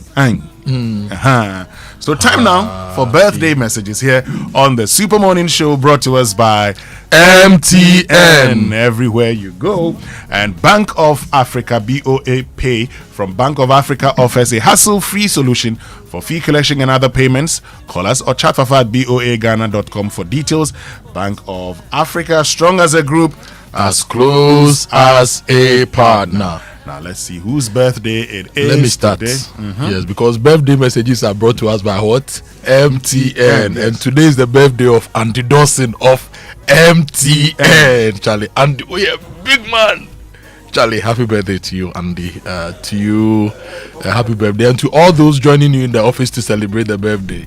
I know MTN will give you a cake. Me, my birthday, they didn't give me a cake. So bring your cake and let us share. They didn't MTN give you and mommy cake da. It is just earlier this week or last week.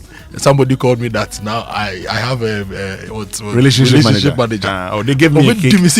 They gave me a cake like, is it 3 or 4 years ago. And sometimes when you complain, they say your birthday is on the 29th. 29th of what? December. 29th of December. Okay. I'll see you MTN. Today is the birthday of Efu Joshua Kofi Agbazuke. Today is his birthday. So this one from your brother Senyo says, happy birthday to you, Kofi. I wish you more grace and life. And this one says, to my husband Samuel Tete Kobo, senior of 37 years, former chief internal auditor of GOIL, may you continue to live a life full of fulfillment, joy, and success. May peace and love follow you all the days of your life. Have the very best of birthdays. Is from your wife, DCOP, retired, Dr. Marian Tete Kobo, former medical director, Please Hospital. Okay. And today is also the birthday of Dr. Teddy Totime. Dr. Ted, happy birthday to you. And also special one going out to my lecturer, my friend, another Teddy.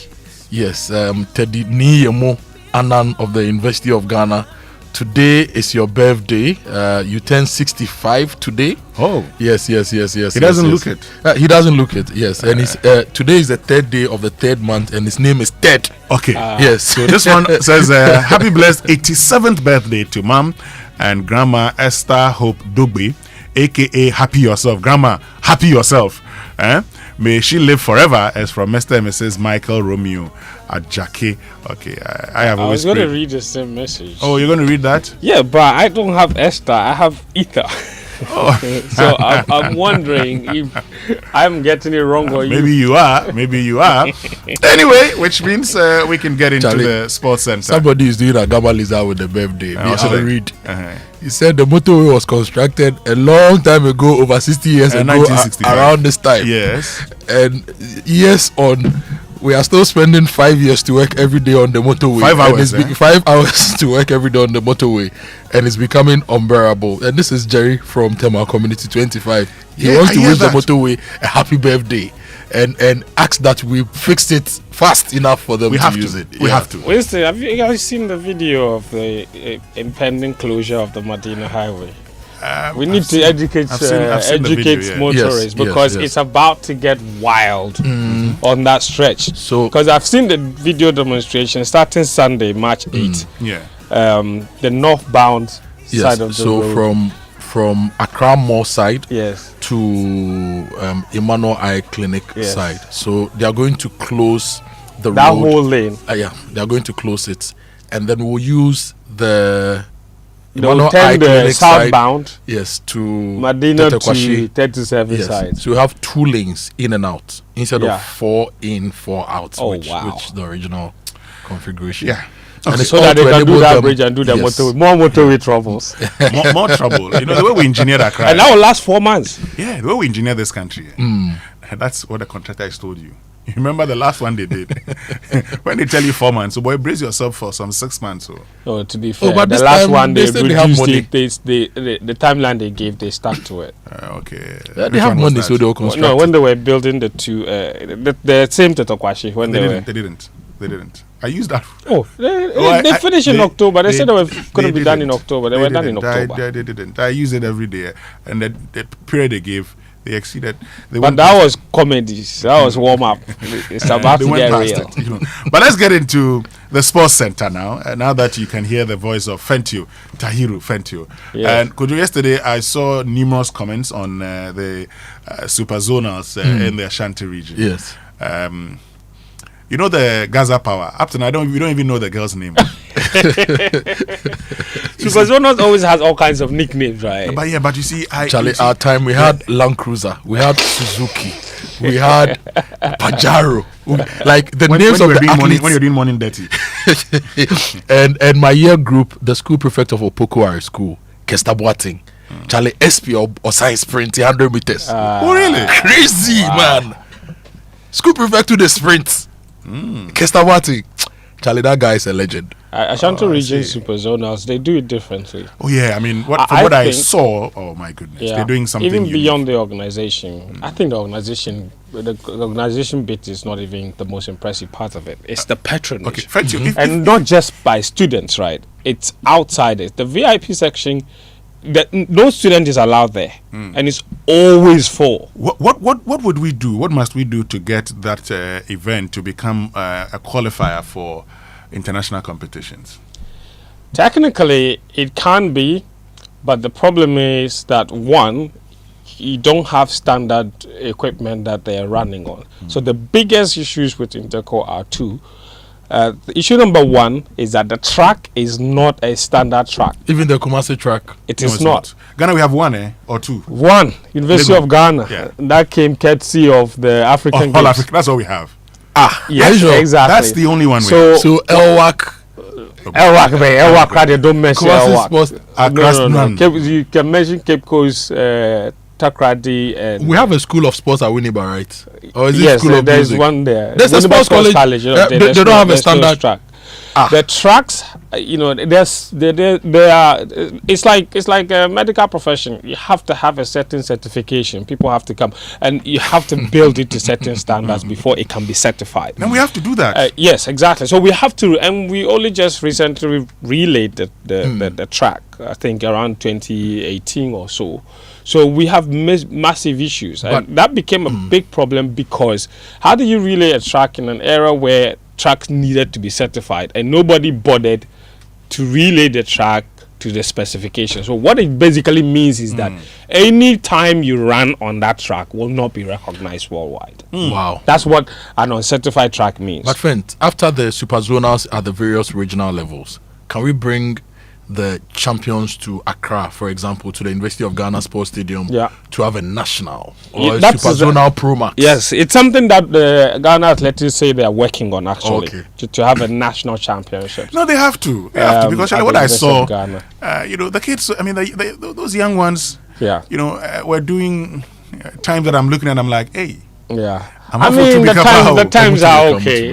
They're okay, but that's not the most impressive part of the Super Zonals. It's the sheer enthusiasm that you see and the potential. The times aren't great, but the potential is there. You can see it. 100 meters. Some of the girls were doing 11 point something. That's okay. Even Ghana's 100-meter record with women overall in the history of Ghana since Ghana was founded is 11.14. So their times are not bad. Hold on. I'm saying a record cry 11.14. You know what the world record is? 10.49. That's even can't say a Ben Hall. But you see, these are people that we are going to train them. I agree. Bring them and train them. They will get there. You know who has that 11.14? Who? Vaidanim. So I'm telling you that, and that's probably the most impressive female athlete to ever come out of Ghana. No, 11.14.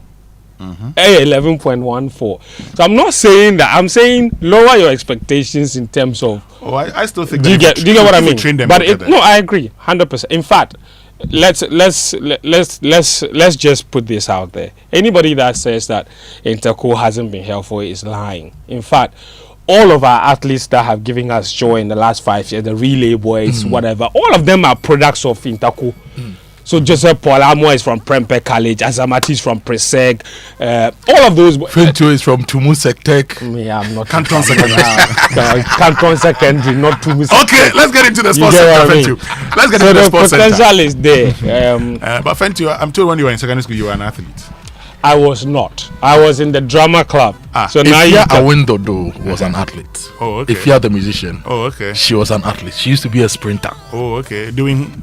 For Yasanto, I know Johnny Basa. 100 meters or 400. If you are no BBB, no Johnny Basa. Anyway, she does 100. He's not Fulera. 100, 200, they 400. Fulera in one race, and Fulera was talking plenty. So if you like, come to 400. Or if you like, me now 400 is in my race. They beat you for 100. They say come for 100. I'm not coming there. The way the people hype Fulera. Fulera go lose. Anyway, let's get into the sports center now.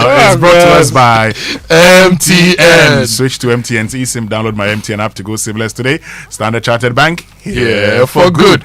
FPAC blows your pain away, and DSTV, your home of entertainment. And if you are planning on growing your wealth, obtaining financial stability, talk to Standard Chartered Wealth Management today. They can help you explore a range of wealth management and investment options to support your 2026 financial ambitions. So have a discussion with them. Call them on 020-202-7682 or 020-222-0499. Email them info@scwealthmanagement.com or visit them on the 4th floor of the Standard Chartered Opebia branch or any of their branches. Standard Chartered, here for good.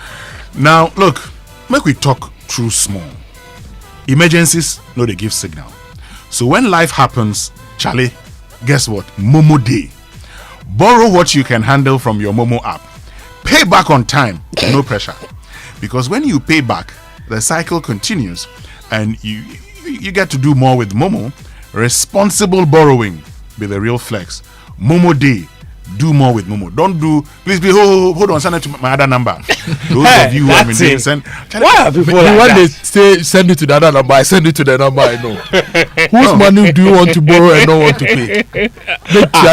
You know, one of the wildest experiences I ever had was that I wanted to send my cousin money, right? Surprise! So I sent it to his mobile money number. He called me and he was upset that I sent him money because why? So I said, are you going to thank me for paying your debt for you? Or what? No, he was upset that I sent him money. I said, moving forward, I will send you money again. Anyway, let me tell you about Coronation Insurance Ghana Limited. They are making motor insurance more flexible than ever with a pay-as-you-earn motor insurance. Now you can buy your insurance on monthly, quarterly, or 6 months basis. Sign up instantly through the eCoronation digital platform. Pay conveniently via Momo and instantly download your documents anytime, anywhere. Affordable, flexible, and convenient. Pay small. Drive covered.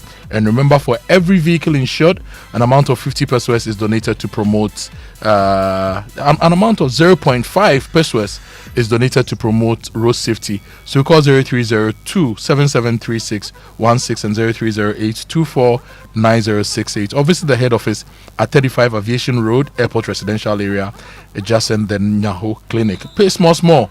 Drive covered with Coronation Insurance. Thank you. Good morning, Kojo. Good morning to all of you. Welcome aboard to the Joy Sports Center with me, Fento Tahir Fento, coming up. Headed away by Rudiger, only as far as Aaron Barry, and on the volley, what a spectacular goal that is! It's Satriano who scores. Well, the man who'd never been to the Bernabeu to see a game, much less play in this stadium, has lit it up with a fantastic opening goal. Yeah, last night, Real Madrid were stunned at the Bernabeu by Getafe, who have now handed Barcelona a 4-point lead at the top of La Liga, with Barca hoping to overcome a 4-goal deficit against Atletico Madrid to reach the Copa del Rey final. We'll tell you more, but also today marks exactly 100 days to the start of the FIFA World Cup in the USA, Canada and Mexico. It will be the biggest World Cup in history that gets underway today against a chaotic backdrop of global unrest, from US-Israeli strikes on Iran to surging violence in Mexico and anxiety over Donald Trump's domestic agenda. It's quite the chaotic build-up. A record 48 teams, up from 32 in 2022, and millions of fans are set to descend on the US, Canada and Mexico for the first ever World Cup shared by 3 nations. The greatest footballing show on earth kicks off on June 11 at Mexico City's Estadio Azteca and will conclude nearly 6 weeks later on July 19 at the 82,500-seater MetLife Stadium just outside of New York. So that countdown for sure is on, and you can be a big part of it by going to Latina Travels and Tours. They are at Alisa Hotel. They will help you with your visa to go watch all 3 group stage matches. If you want to watch one as well, that's an option for you. March tickets, return charter flights, top class hotel accommodation, travel insurance, all of them will be provided for you. Just a phone call away on 0244-260-789 or visit them. Latina is at Alisa Hotel, Northridge, and secure your spot on this once in a lifetime opportunity. Speaking of participation in tournaments, Ghana's women's national team, the Black Queens, will face Russia at noon today in their second match of the Pink Ladies Cup in the United Arab Emirates, despite ongoing tensions in the Middle East involving the United States, Israel and Iran. The game proceeds after assurances from organizers and local authorities that conditions are safe following the team's missed training session on Sunday. Sports and Recreation Minister Kofi Adams says the remaining 2 games should have been forfeited if his opinion was sought. I must admit that no human being will be very okay in such a situation. Even the soldiers who are trained to go fight, when even they are around the battlefield and they are not the ones even directly involved, they don't feel safe, because you do not know where the next bomb will land. And so it is not the best of situations. No matter the assurances, it's not the best of situations. Our only challenge now is that the airports are also shut, so you can't even evacuate, you can't take anybody out. If you ask me as a layman, my position would be that let's stop competition, the friendlies, and let's find a better time to play. That's Sports and Recreation Minister Kofi Adams. The Black Queens' participation in the Pink Ladies Cup forms part of their build-up to the 2026 Women's AFCON in Morocco, which is due to begin in just 2 weeks. However, uncertainty remains over that competition as well, with the Confederation of African Football and the Moroccan authorities yet to comment on multiple reports of a possible postponement of the competition. Now, from the women's national team, we turn to the men's team, the Black Stars, who have made 5 additions to their technical team ahead of the 2026 FIFA World Cup. Alan Rivera and Kim Lasborkigran joined as assistant coaches. Jose Alfonso will serve as a video analyst and scout, while Carlos Romero is a physiotherapist and Dwayne Parkwesi serves as a performance coach. Now, Sports Minister Kofi Adams, he says the new technical staff are not going to be paid monthly salaries. Instead, they will depend on bonuses. None of them will be on any salary. None of them is on salary.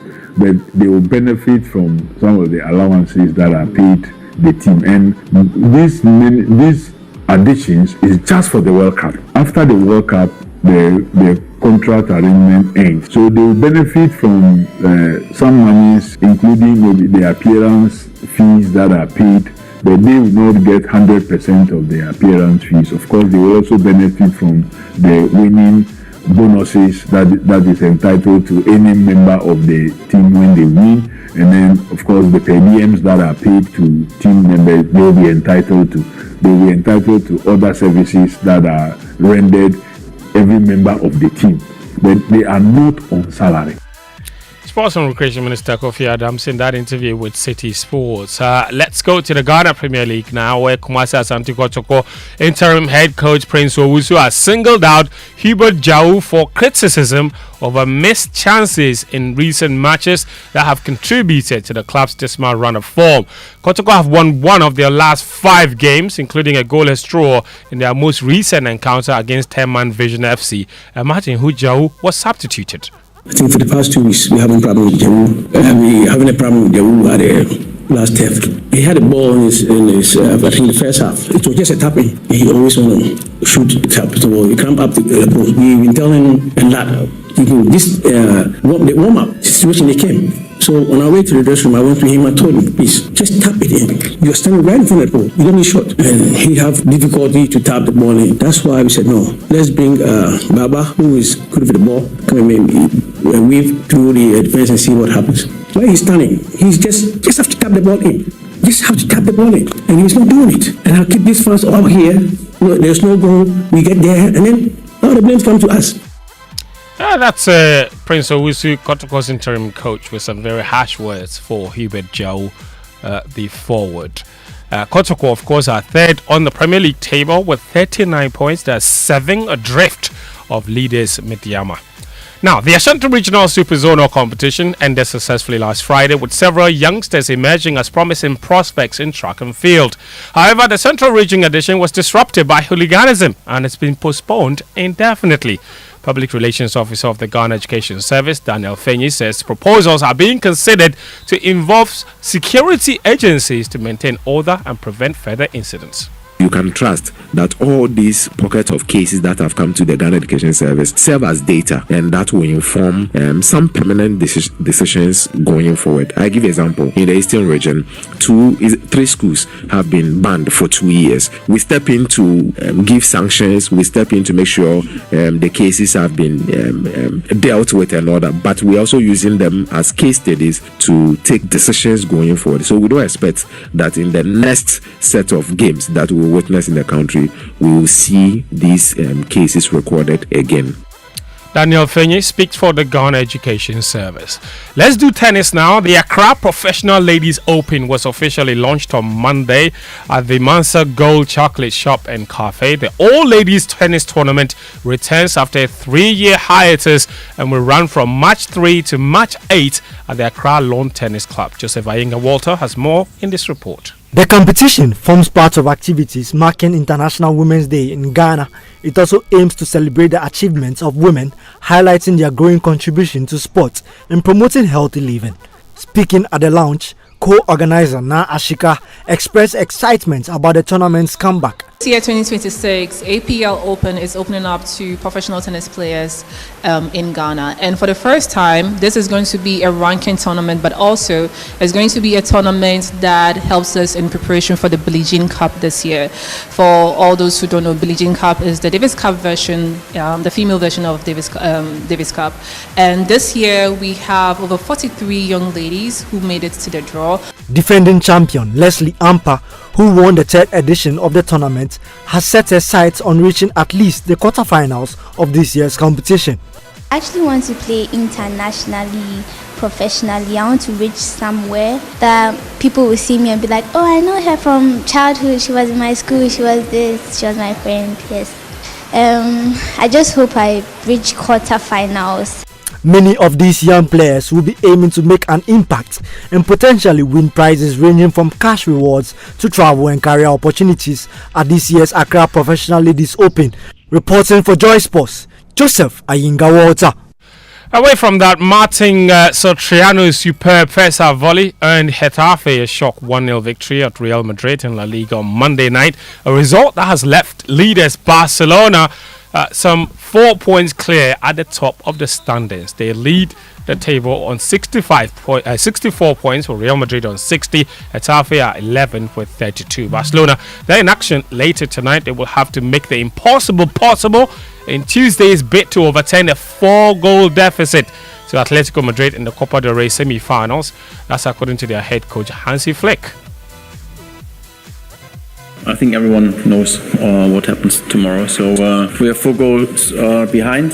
We want to make the impossible possible. So this is our goal for tomorrow. We all know that it's not easy, but at the end we never give up. And we start this match. Important is that, of course, that we have a clean sheet. Of course, this is very important, but also believe in our strengths, believe that we can do it. That's Hansi Flick. That game is at 8 p.m. You have 4-goal deficit going up against Atletico Madrid. Diego Simeone's Atletico Madrid. It's a daunting task. Everything is possible, isn't it? That's what he said. You have to make the impossible possible. Well, but that game is at 8 p.m. I saw something that has Simeone saying they don't have Ronaldo. Yeah, they don't have Ronaldo. And you saw there's a video on the internet about how Atletico are preparing for the game. It's a picture. You know what the picture is? No. The picture has Diego Simeone and the players with trowels, and they've built blocks up the goalpost. But I want to pack. But Barcelona beat PSG 6-1. They did. To qualify. One of the greatest comebacks in Champions League Liverpool history. beat them 4-0. That is true. To qualify. After losing 3-0. 3-0. Yeah. So everything is possible Everything is possible in football. Let's wait and We've see. seen crazier things in football. That's what I always like to say. We've seen crazier things in football. So we'll see. And Lamine Yamal warmed up for this game by scoring a hat-trick over the weekend. So there's that. So if they're looking for inspiration, you should go to Atletico. Atletico, Diego they have Simeone. Ademola now. Diego Simeone, champion player. Ademola Lookman is there. Ademola Lookman. Counter-attack Obenyao. Winston, that's our sports this morning. Thank you. 100 days to the World Cup with all what's happening. Are you still very excited to go? Well, that's a good question, huh? And that's a good response. And that's just the response is telling. It's telling. You know, I'm actually thinking about it. Yeah, it's a lot going on. Yeah. And not just in the US, even in Mexico. Yeah. Seeing what the cartels are doing. Charlie. So I don't know. My brother, I don't know. And as I'm sitting here right now, the people who will be the most stressed at the moment will be the guys at FIFA. Yeah, because you see, the gathering alone. Thousands of people, tens of thousands of people in these stadia. And Iran could potentially pull out. And if they pull out, what is to say that they would care what would happen there? You know what I mean? Yeah, I get you. And even if Iran don't pull out, how do Iranian fans go to the World Cup? Even the players, would they give them visas? So, I mean, it's chaotic. Apart from that, then there's ICE. Charlie. FIFA would have to consider a thing. And FIFA banned Russia from participating in all competitions after they bombed Ukraine. Yeah.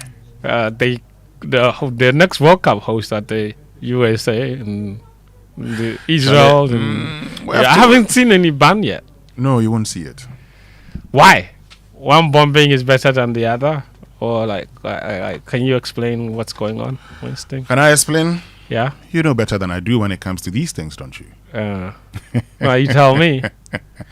Some are more equal than others. All right. Okay. Does that answer you? Yeah. That's yeah. It does, It's a very satisfactory answer. Thank you very much, Fentio. Tahiru Fentio. Thank you. But yesterday, did you, I saw some of your fans, your colleagues, Chelsea supporters, blaming referee that, the referee played a role in your 2-1 loss to Arsenal. Winston, did you not see the guy elbowed the ball, handball? They didn't take penalty. Then Declan Rice, he had to, no penalty. Then Saliba, he a friend is saying, João Pedro, no the one sequence of play, Chelsea could have had 4 penalties from one sequence of play. You understand me? The referees were just watching, looking on. So the referees were unfavorable to Chelsea. You've seen this as a settled match. Agbena. They say, with them. Masa, I don't blame anybody who thinks like that. Okay.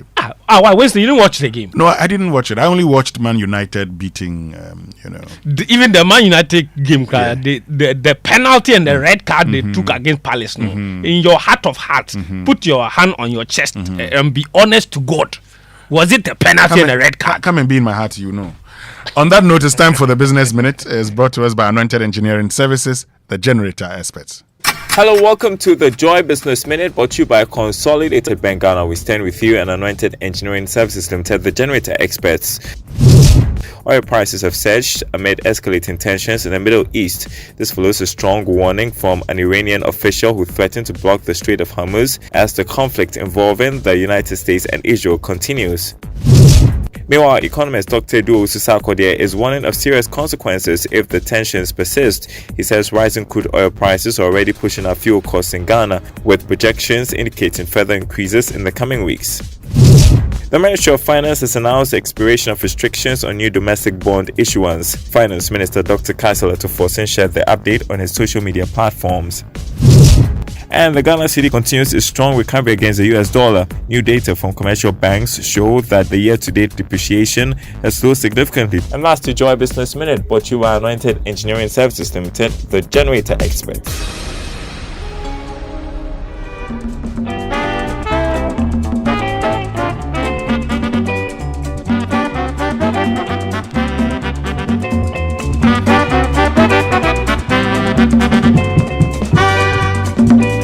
Welcome back, and thank you very much for staying with us here on the Super Morning Show on Joy 99.7 FM. And Anointed Engineering Services Limited, they are into the sale of ultra silent, fuel efficient diesel generating sets with sizes ranging from 5 kVA to 3000 kVA at competitive prices. And every generator you acquire, you'll enjoy a 5-year warranty. They also undertake maintenance and repairs of all kinds of diesel generating sets. Their services include a 24-hour emergency service, sale of genuine spare parts, reliable rental service, professional advice, sale of tar lights and rental. Locate their East Legon branch at 26 Boundary Road, Legon, close to AH Hotel, and head office at number 77 Anointed House on the main Odoko Malam Highway near the Odoko traffic light. They have 21 branches nationwide. They are into skill training. They have a training school that trains students in generators and plants, auto mechanics, electricals and controls, and solar installations. They offer 80% hands-on training and 20% theory. So call them on 0243 480 334 or 0246 423534. Anointed, the generator experts. Now let's get interactive this morning here on the Super Morning Show social media messages brought to us by EcoBank, the Pan-African Bank, number 10 Liversword, a refreshing relief, and Provident Insurance. With Provident, man, you're covered. So attention everybody, now if your money is controlling you, then now it's time to take charge. The EcoBank mobile app gives you the power to command your money, to transact across 33 African countries and anywhere in the world. Command your money to make water, electricity and school fee payments, bank and mobile money transfers, create virtual cards, to buy only what you need and more. So Money Commander, download the EcoBank mobile app now on the App Store or Play Store and command your money. Command also means paying attention to details. EcoBank will never call or send an SMS asking for your PIN, OTP, bank card or Ghana card details. When in doubt, call the EcoBank Contact Center on 0800 003 225. EcoBank, the Pan-African Bank. So if you own or drive a car, then make sure you're protected with motor insurance that you can trust. Provident Insurance offers comprehensive third-party fire and theft and third-party only motor insurance with fast, stress-free claims payment. Insure from January to March, so from now till March ending, and enjoy fuel coupons and exclusive branded souvenirs. Terms and conditions apply. Visit any of Provident Insurance's 16 branches nationwide, agency outlets or licensed brokers. You can also call 0509-374-928 for inquiries or visit providentgh.com for more information. Remember, Ghana card is required for individuals and TIN for corporate clients for all motor insurance transactions in line with NIC directives. With Provident, man, you're covered. And on big stories this morning, brought to us by Telecel, connecting Energy's Republic Bank, we're the one for you. Join the Republic Verse, do more, shine more, big up. Hollard Insurance, we've got you covered. Our focus this morning is on government's decision following the expiration of the DDEP-induced restrictions on domestic bonds, the issuance of domestic bonds, to go back to the domestic bond market. We're asking, is the market ready? Okay, for government. Well, government seems ready, but is the market ready? And also this morning, we'll look at, the conflict within the Middle East and its possible impact on the Ghanaian economy. And your money always deserves the safest home. And with Telecel Cash, you are protected every step of the way. No risks, no worries, no long stories. Just peace of mind. Just dial *110# or download the Telecel Play app now for safe, secure transactions. Telecel Cash, the safer choice. Send the keke. So what if your bank helped you big up? Of course, we'd all love that. So welcome to the Republic Verse, where your money, your business, and your dreams level up. Own your dream home with Republic Bank mortgages. Grow faster with SME and corporate banking solutions. Run your daily finances smoothly with retail and commercial banking products. Build wealth with investments and trust management. And pay anywhere, anytime with Republic Visa credit or debit card. So whether you're starting, scaling up, or stepping into what's next, Republic Verse gives you the power to do more and shine brighter. Call Republic Bank toll free on 0800 414 414. That's 0800 414 414. WhatsApp 0546 414 414 right now and step into the Republic Verse. This is the Republic Verse. Do more, shine more, big up. Republic Bank, we're the one for you. Stay with us. When we return after these messages, we're going to be getting into a conversation about the DDEP. We're going to get into a conversation about government's intention to go back to the domestic bond market. We'll also be talking about the forgotten group in Ghana, the Guans of Ghana, the original settlers. Some say the original Ghanaians, but we say the first settlers in Ghana around the 11th century, about 1020 thereabout. They got into Ghana, okay, and spread across the country. But who are they? What is unique about them? What about their language? Okay, because there's a conversation about mutual intelligibility, how you can understand when other Guans speak. All of these coming up here on the Super Morning Show. So wherever you've come from in this country, this is something you should know. So to all our Guan brothers and sisters, we say this is one for you. Stay with us. We'll be right back. How much moms always say too much of everything is bad, but there's one too much mom actually approves of. Telecel's Too Much Broadband Bundle. This season, all you have to do is buy the 150 Ghana Cedis Too Much Broadband Bundle in addition to your main broadband plan and get 150% bonus data. That's right. Simply buy the 150 Ghana Cedis Telecel Too Much Bundle in addition to your main broadband plan and receive 150% bonus data. Dial *900#, use the Telecel Play app or visit the Telecel website to buy now. Telecel, connecting energies. Mr. Kojo, 1 minute before you go to work. The AC you said you want to fix, it won't work. Why? Because the electrician will come and chisel my wall. It will make my building weak. Wait, is that a puppy? No animals in my house, Kojo knows all the challenges about renting. That was his reality until he discovered Republic Bank. With Republic Bank's flexible mortgage solutions, you can move from tenant to homeowner quickly. Imagine stepping into your own home, a place for your family to grow and create memories. Big up. Join the Republic Verse. Republic Bank, we're the one for you.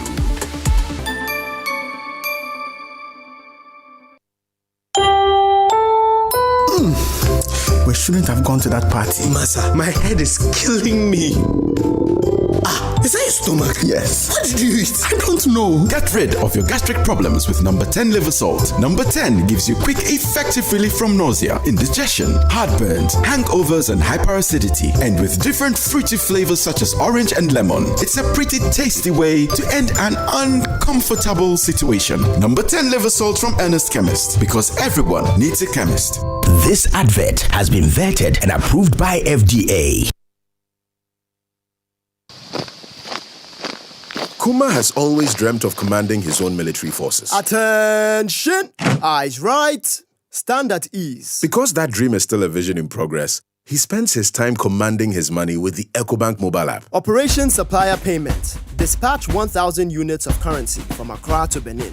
Move! Move! Sometimes he wants a little extra control so that he can buy only what he needs. Command Center mobile app. Activate virtual card protocol and initiate payments for sneakers and t-shirts. Abort mission for leather coat payment.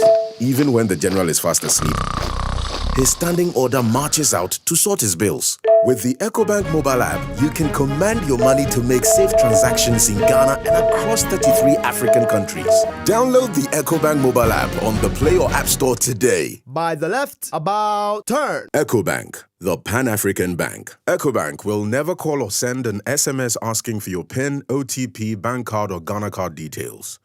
When you hit the road, anything can happen. Drive with motor insurance that's fast, reliable, and always there when it matters. Whether it is comprehensive motor insurance, third-party fire and theft, or third-party only, Provident Insurance will sort you out. Insure or renew from January to March and enjoy fuel coupons and exclusive branded souvenirs. Terms and conditions apply. Drive confident. Drive protected. Visit any Provident Insurance branch nationwide, our agency outlets, or licensed brokers. You can also call 050-937-4928 for inquiries or visit providencegh.com for more information. Remember, Ghana card is required for individuals and TIN number for corporate clients and for all motor insurance transactions in line with NIC directives. With Provident, plan you're covered. Do you want to remain productive and competitive in your business? Then I am happy to remind you that Anointed Engineering Services Limited is still here to serve. We provide homes, offices, and institutions with ultra-silent, reliable, and fuel-efficient diesel generating sets with sizes ranging from 5 kVA to 3000 kVA at unbeatable prices. You also enjoy a 5-year warranty. Anointed Engineering is noted for unwavering 24-hour after-sale emergency service, rental and sale of tire lights and genuine spare parts, undertake repair and maintenance of all diesel generators, and buy back used generators. Sign up today at our training school and gain hands-on experience from our team of professionals on generators, plants, auto mechanics, electricals, controls, and solar installations. Anointed Engineering has 21 branches nationwide. Locate us at East Legon, 26 Boundary Road, close to the AH Hotel. Call us on 024-642-3534 or 024-348-0334. Locate our head office in Accra at number 77 Anointed House on the main Odoko Malam Highway near the Odoko traffic light. Anointed Engineering Services Limited, the generator experts.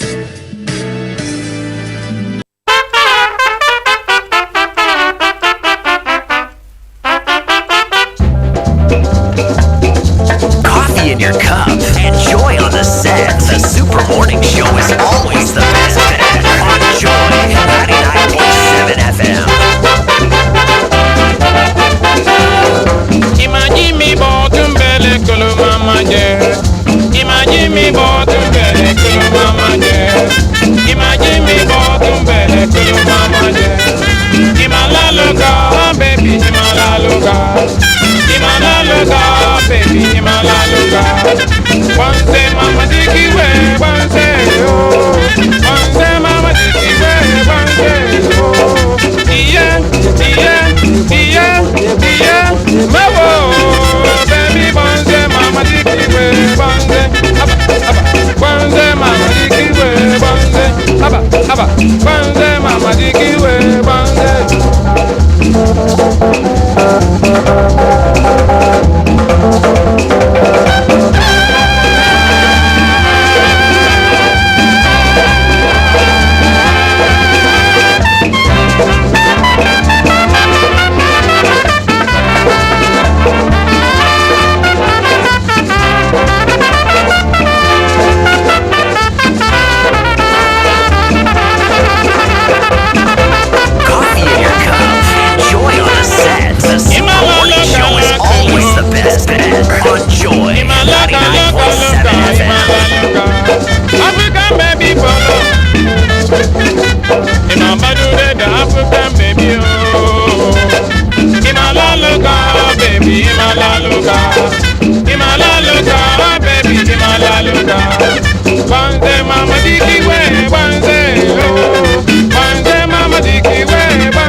is one by the Please Band. Yeah.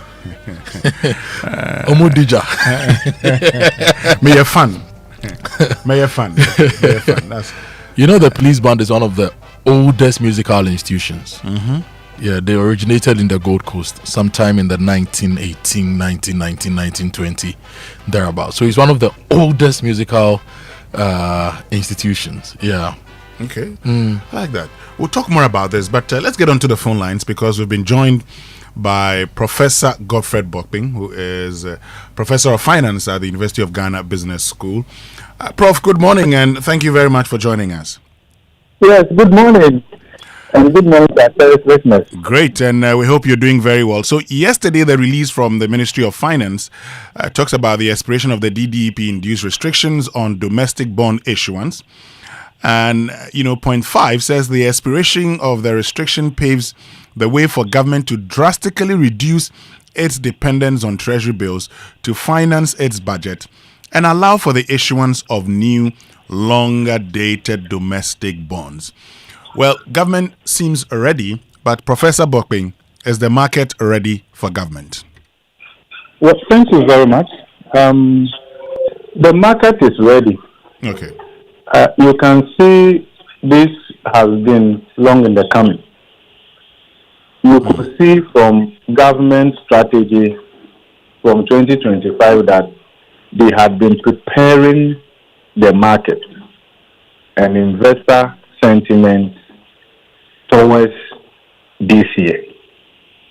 If you look at the approach government adopted in 2025, three-pronged approach, they sought to recalibrate the fiscal strategy by moving from revenue-based fiscal consolidation to expenditure-based fiscal consolidation.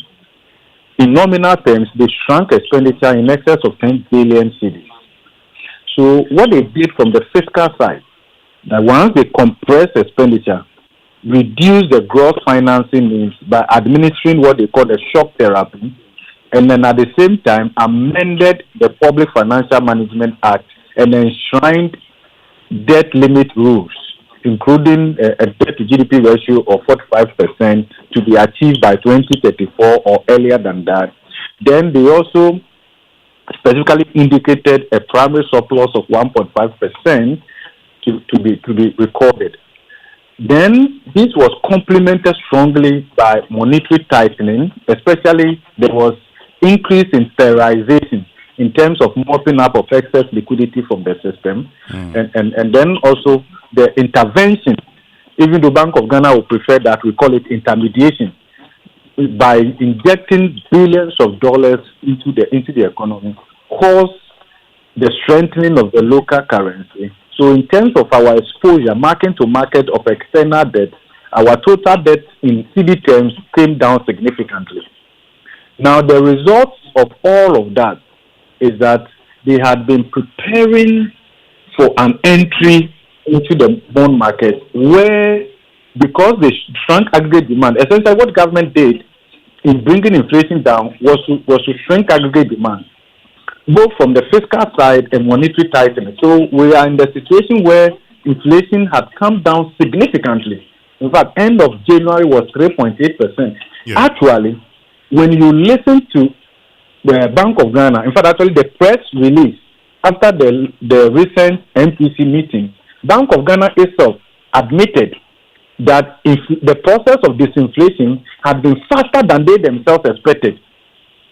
Okay, so you will see that for the first time, the effective real return, actually the difference between the policy rate at 15.5% and inflation at 3.8% is very wide.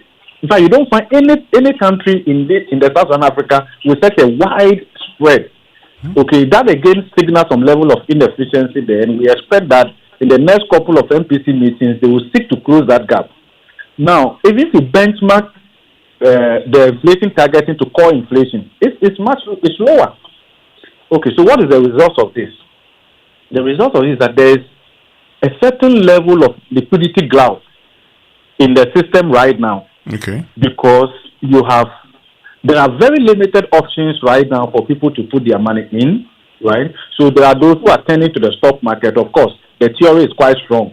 once the debt market seems to have collapsed, that's what is happening right now in Ghana, there's going to be an increased uptick in stocks.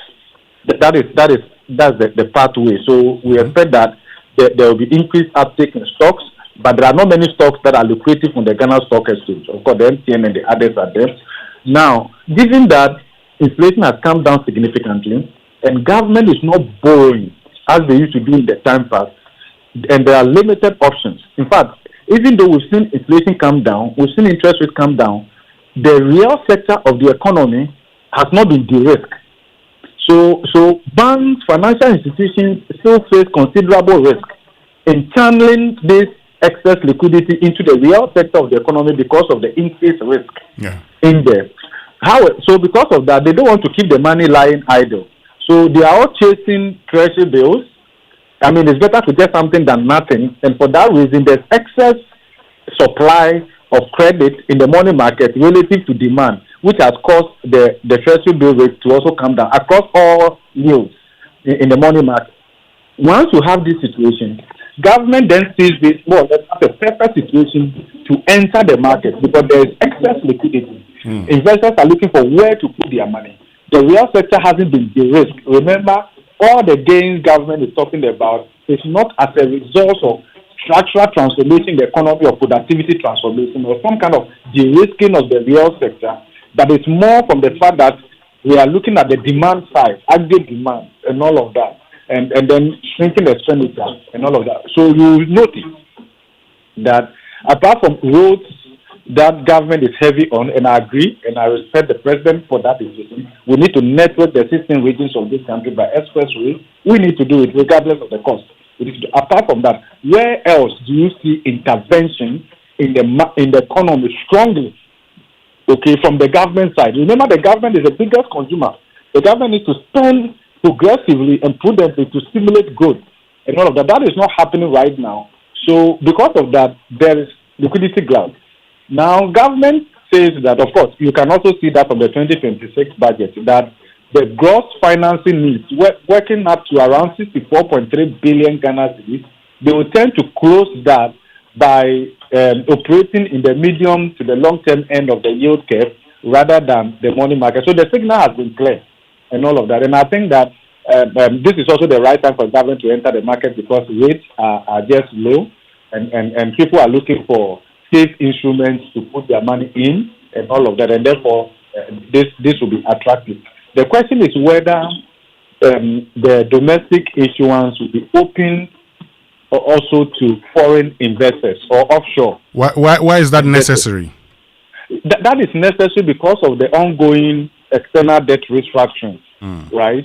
So once you have not totally completed that, because of the comparability treatment under the G20 Common Framework, you don't want to treat a class of investors better than the others and all of that. So probably government will have to watch that. And then the other thing to bear into consideration is that if we open it up to foreign investors, offshore investors, chances are that in terms of our debt sustainability analysis, that component of the domestic debt issuance that will be taken up by offshore investors will be classified more as external debt for purposes of computing our debt sustainability, because there are two key indicators that the IMF uses in assessing debt sustainability. One is the present value of debt to GDP ratio, which shouldn't be more than 55%.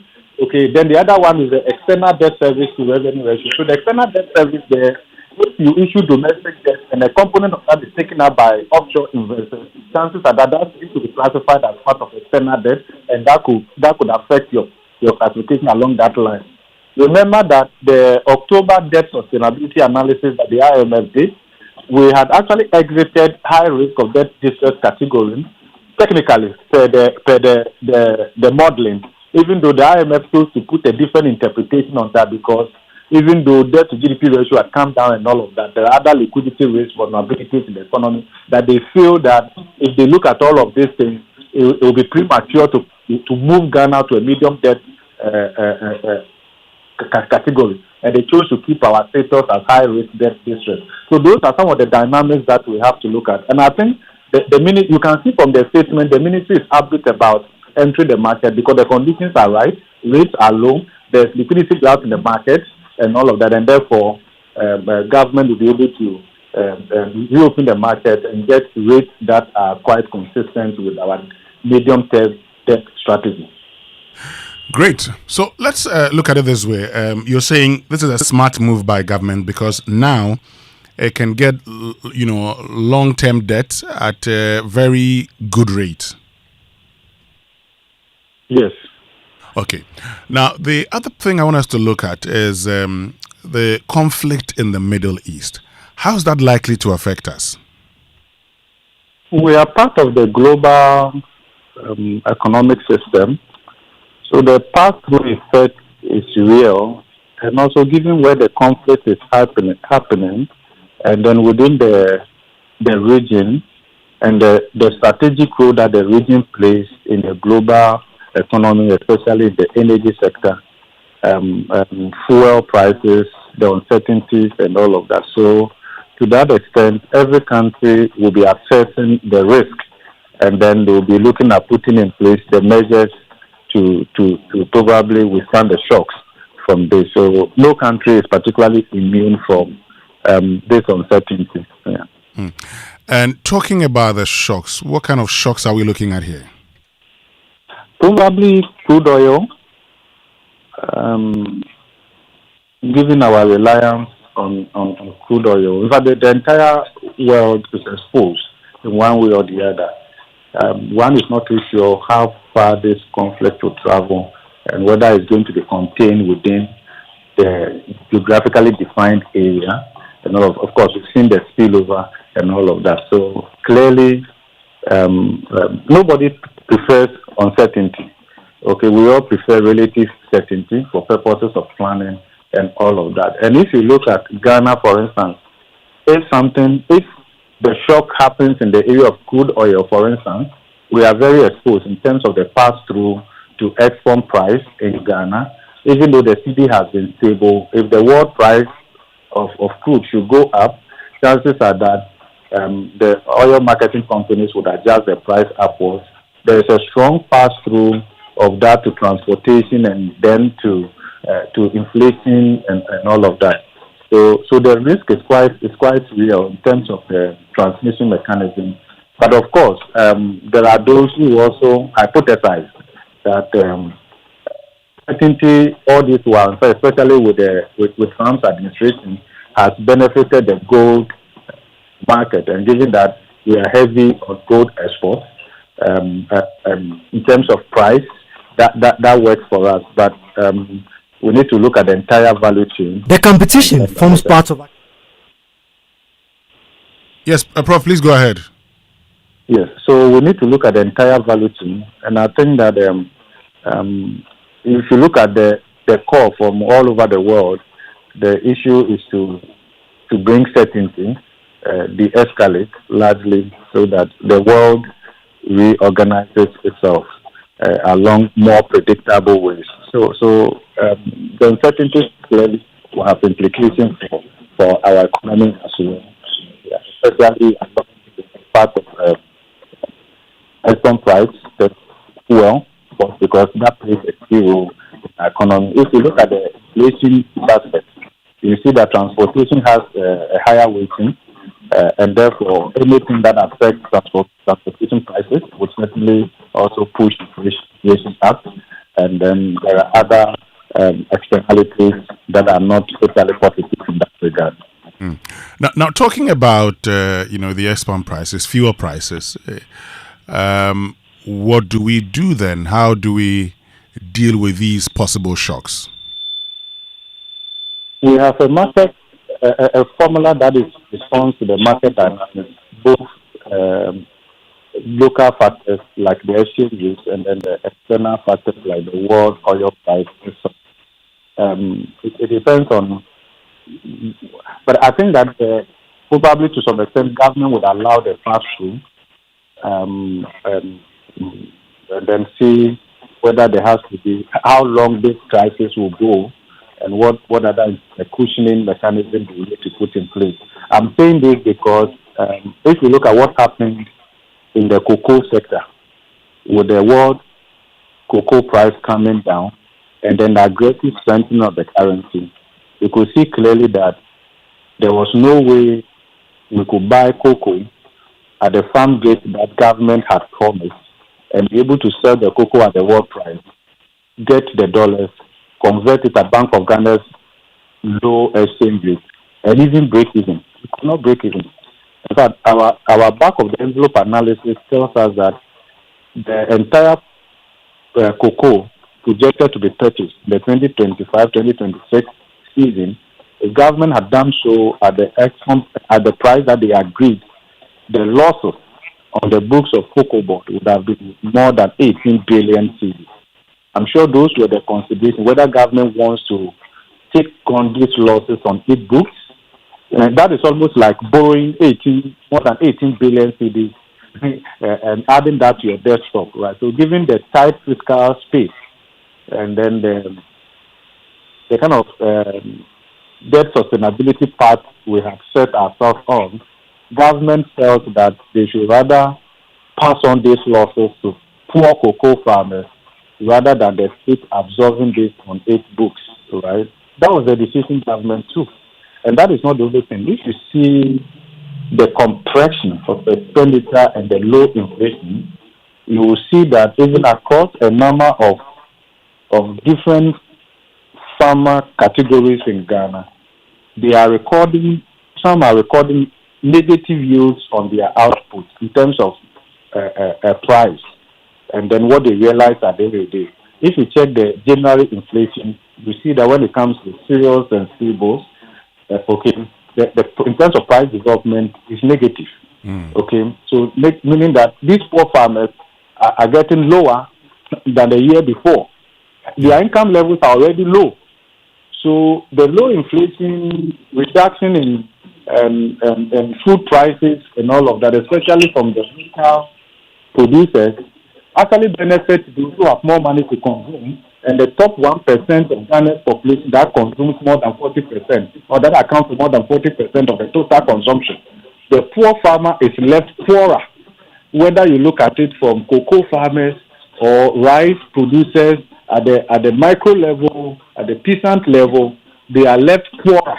That is the fact. And I think that from the aggregate level, government seems to be doing quite well in terms of the strategy they put in place. But the level of austerity is so severe that it's likely to worsen inequality and affect the very core poor of our society who don't deploy technology in farming and rely on the traditional farming methods. So the return on their labor is going to be, for some of them it will be negative. So the impact is quite real at the micro level. And let me say this. In as much as we agree with government in terms of the strategy to cool down the economy, aggressive strengthening of the currency, and all of that, the level of austerity, I think we need to take another look now because it's quite severe. You know, in 2025, the government told us that they will do a primary surplus of 1.5%. Look, to do a primary surplus of 1% of GDP is quite heavy on the part of expenditure cut. In fact, few countries are able to do that and keep up to the level of spending to engineer job-rich growth. But instead of doing 1.5%, the final figures, what we are getting is that government ended up doing, I think, 2.6% or so of GDP. That is very huge in terms of the sacrifice. A sacrifice in terms of expenditure, which could go to critical sectors of the economy and engineer goods. So even though government is saying that we have done well, we have stored the economy is not operating at its optimal level. In the health sector, we have not recruited optimally. In the education sector, we have not recruited optimally. Even in terms of education sector, in terms of infrastructure and the rest of them, we are not operating optimally and all of that. So in a certain sense, government strategy is working from the aggregate level. Inflation has come down, interest rate has come down. Issues still persist, vulnerabilities still persist at the micro level and the rest of the. In fact, if you look at, even though government says that they've done well, we agree to a large extent in terms of the measures they put in place. And we do not disagree with government fundamentally in terms of the strategy they have adopted. But I think the severity or the extent is becoming too restrictive in terms of the level of austerity. And I think it's something government has to take another look at. Once we agree with that, if we look at Bank of Ghana's job tracking, both online and print, okay, there wasn't any substantial improvement in job creation or employment in 2025 compared to 2024. If you look at Bank of Ghana's data, okay, which they track and all of that. So what that tells you also is that even though we have seen growth, and the understanding is that with the severe austerity, the sacrifice should have been good, but growth has been quite strong to some extent. But that growth is driven largely by private consumption, and is driven largely by service sector led by ICT that does not rely so much on government spending, okay, and all of that. And that sector is not job rich. So in our transition, in the economic transformation, the goal is that we need to stimulate job rich growth, okay, because that is what will make the growth inclusive, and that is what will aid or reverse the upward redistribution of wealth to the economy. And also, I believe that some of these things are medium to long term, but government needs to take a look at the level of austerity they have implemented in 2025. And the fact that even though the benefit at the aggregate level is easier to talk about, the gains we are talking about represent costs, negative returns for some farmers, for some businesses and stuff like that, that we need to look at the end of the day going forward. All right, Professor Godfred Boateng, thank you very, very much for joining us this morning. We're grateful to you. God bless you. Right, that's Professor Godfred Boateng, Professor of Finance at the University of Ghana Business School.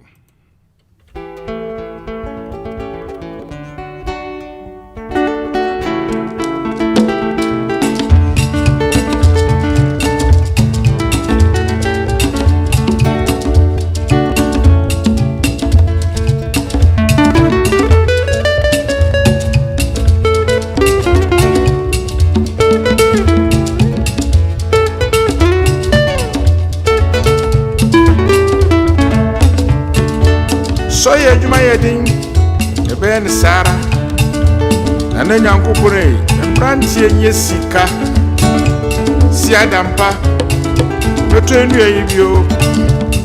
Ajo baby, Ajo baby, Ajo baby, Ajo baby,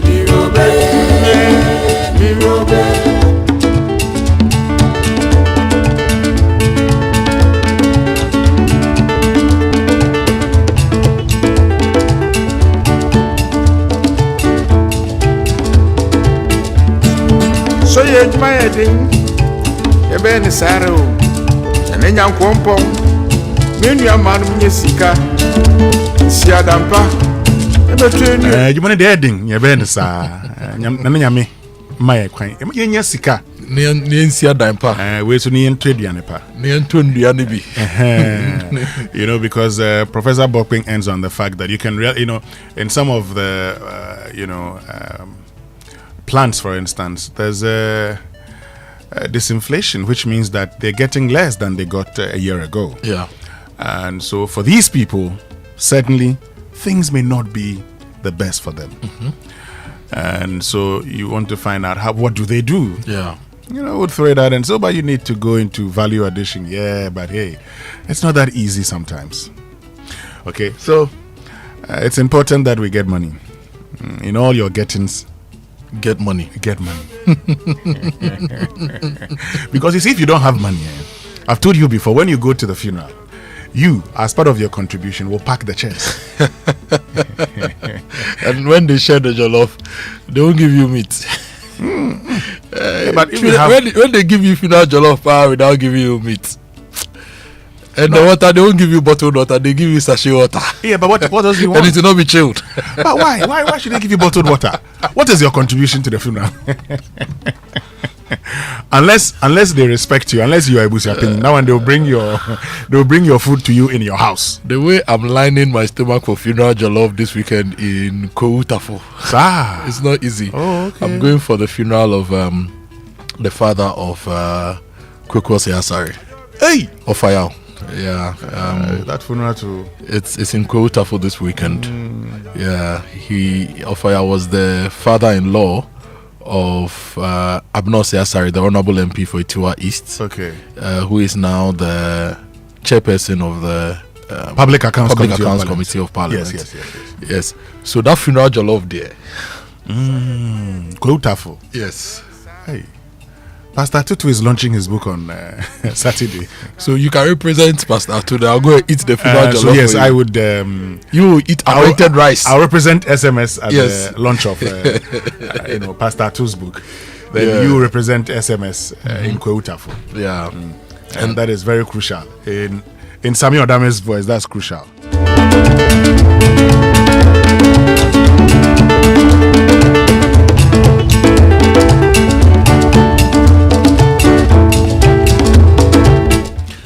And also there is the 1 week observance of Sami Jemfi's father-in-law, which is this Saturday.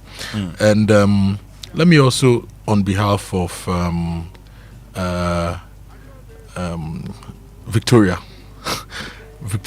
MFA Hardcastle. Okay. Yes. I can understand that. Thank all those who showed up last week Thursday to send Antisika home. Yes, you did very well. We saw all of you, and we've seen the pictures too. You celebrated Antisika well, and for a woman who had mentored thousands of people, that was a good send-off. So thank you all for showing up. Great. Now, Charles Benoniokai sends this message. He says, Manchai salute, please.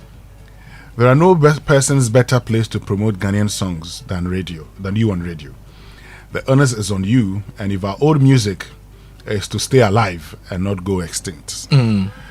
Okay, yeah, we're doing that. That is why we are playing the music. But I think that we can do more. Of these old songs. But I was telling you about the police band earlier before you brought in. Yes, Professor Bobkin. Professor Bobkin. And since we played their music, in fact, you should play it again so that we give a bit of history on the police band. And this I'm reading from the Ghana Police Service official historical account of the Ghana Police Band. Okay. And the Ghana Police Service says that the band was established with musically talented men selected from the 700 men brought from northern Nigeria by the British government to start policing in the Gold Coast. The band was first based at the Accra Central Police Barracks, but was later relocated to the vast compound of the National Police Academy and Training School, which is the police depot. That should be Tesano, right?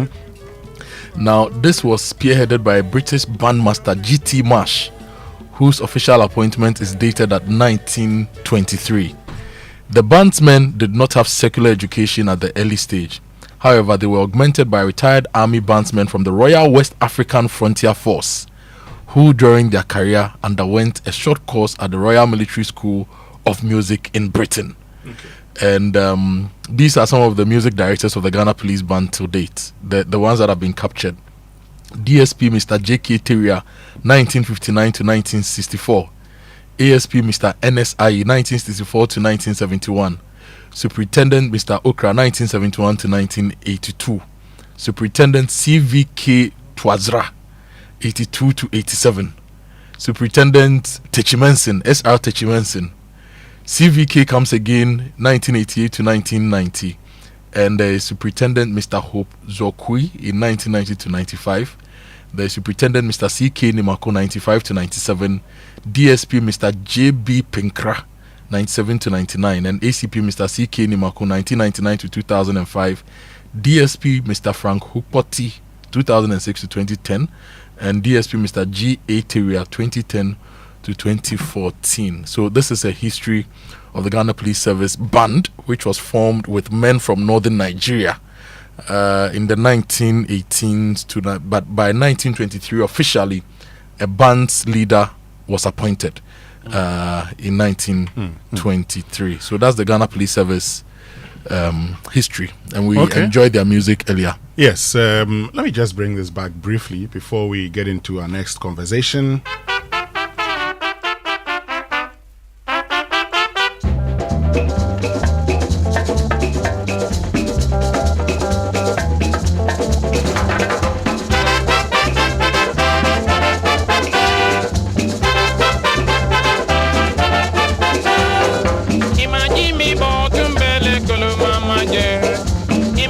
Jimmy Botumbele Kulu Mama Je. Ima Jimmy Botumbele Kulu Mama Je.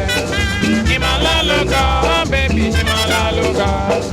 Ima la loga, baby, Ima la loga.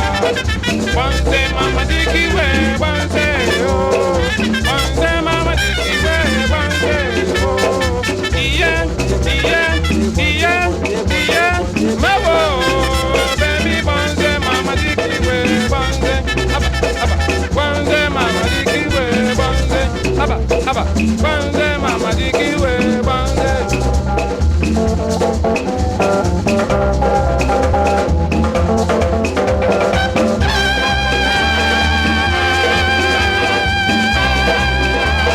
Okay, so that's the police band. Yes, you can get a feel of Nigerian vibe in there. But so the 1 week observance of Mr. Andrews Kwabena Mankwa, the father-in-law of Sami Jemfi, so actually today. Okay. At 4 Garrison Officers Mess, Rich Park Denyami in Kumasi.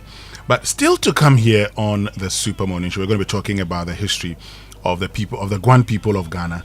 But the War Secretary of the United States of America, Pete Hegseth, says the U.S. did not initiate the conflict, but vows that under Donald Trump, the war will be brought to a decisive end, signaling a commitment to assertive leadership and promise of finality in the ongoing fight. Just listen to him.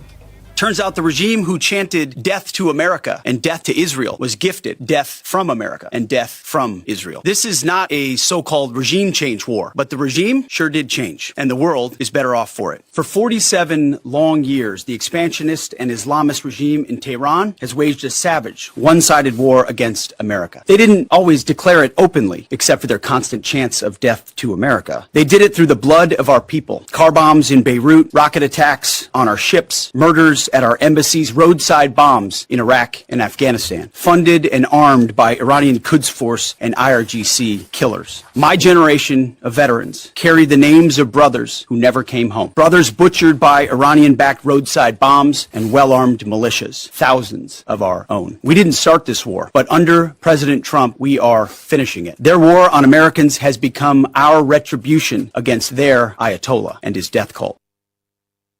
It took the 47th president, a fighter who always puts America first, to finally draw the line after 47 years of Iranian belligerence. He reminded the world, as he has time and time again, being an American means something unbreakable. If you kill Americans, if you threaten Americans anywhere on earth, we will hunt you down without apology and without hesitation, and we will kill you.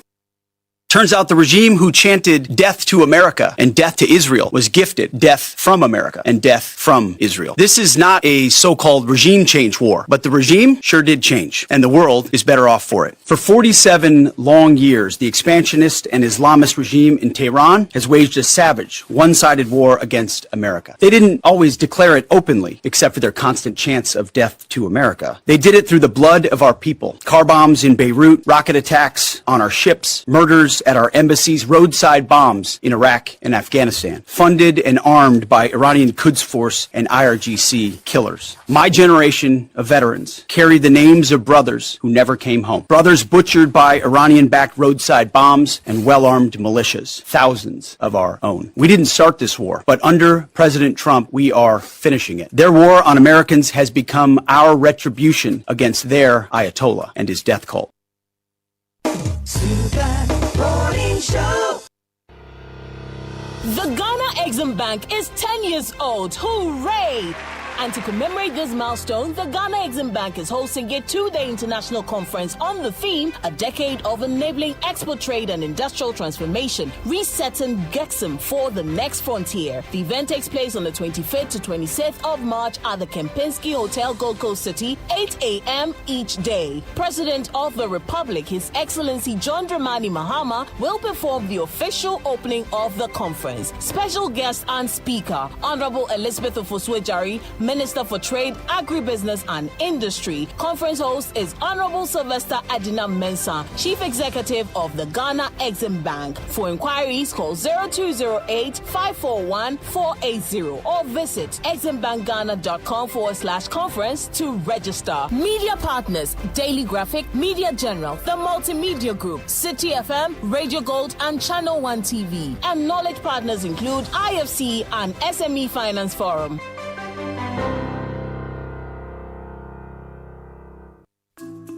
Since inception, almost 100% of Ashesi University students have found jobs, started businesses, or gone on to graduate school within 6 months of graduation. From Accra to Nairobi, London to New York, Ashesi graduates are noticed and are leading successful careers. If you dream of a rewarding life and career, an Ashesi education prepares you just for that. Learn more about applying to Ashesi at ashesi.edu.gh. Remember, admission is ongoing. When a woman gives, she multiplies. She multiplies impact. She multiplies wealth. She multiplies legacy. This March 13th, the most powerful room in Ghana opens. Not just conversations, connections that change careers, capital that scales businesses, mentorship that shifts destinies. Seats are limited. Access is intentional. This is where leaders rise. The Palms Convention Center, March 13, 2026, 9 a.m. The National Women's Summit 2026 is proudly brought to you by Geisha in collaboration with MTN, supported by Bayport, Standard Chartered Bank, Bell Aqua, and powered by Charterhouse. The National Women's Summit 2026. Give to gain. If you're serious about growth, you need to be in this room.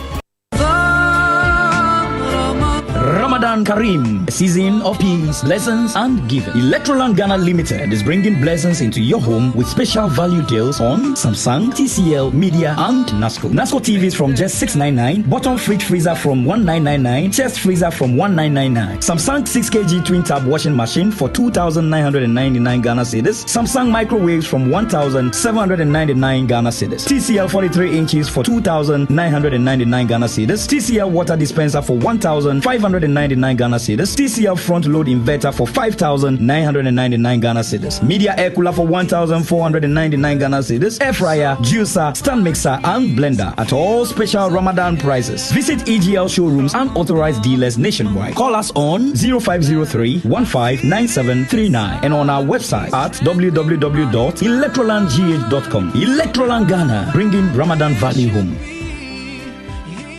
Imagine waking up to fresh forest air, wildlife just a few steps away, and breakfast served in the heart of nature. This March, Joy FM is inviting you to escape the city properly. Friday the 20th and Saturday the 21st of March, we're taking you on the Joy FM Safari Experience 2026, a 2-day luxury adventure through Aqua Safari and Safari Valley. Picture this. We head to Aqua Safari, Lakeside Branch, Island Boat Rides, Segway Adventures, and just when you think it can get better, we head to Safari Valley for pure relaxation and an evening bonfire and fun luxury cabins tucked away into nature. Then we rise early for a sunrise hike along the Kwapim Ridge. Breathtaking views, golden light, and unforgettable moments. Guided wildlife encounters. This is not just a trip, it's nature, comfort, adventure, curated the Joy FM way. Joy FM Safari Experience 2026, 20th and 21st of March. Limited spaces, premium experience. Single 5,000 CDs, double 8,000 CDs. Call or WhatsApp Slevin on 053-100-3813 to book your slot. Be part of this unforgettable escape. Joy FM Ghana Month and Safari Experience 2026. It's proudly sponsored by GCB, your bank for life.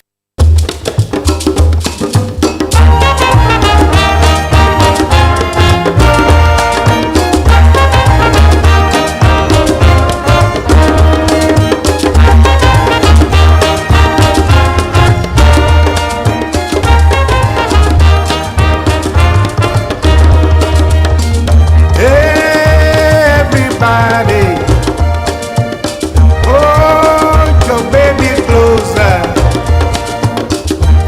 dance to the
darling. We gonna rock to the first strut.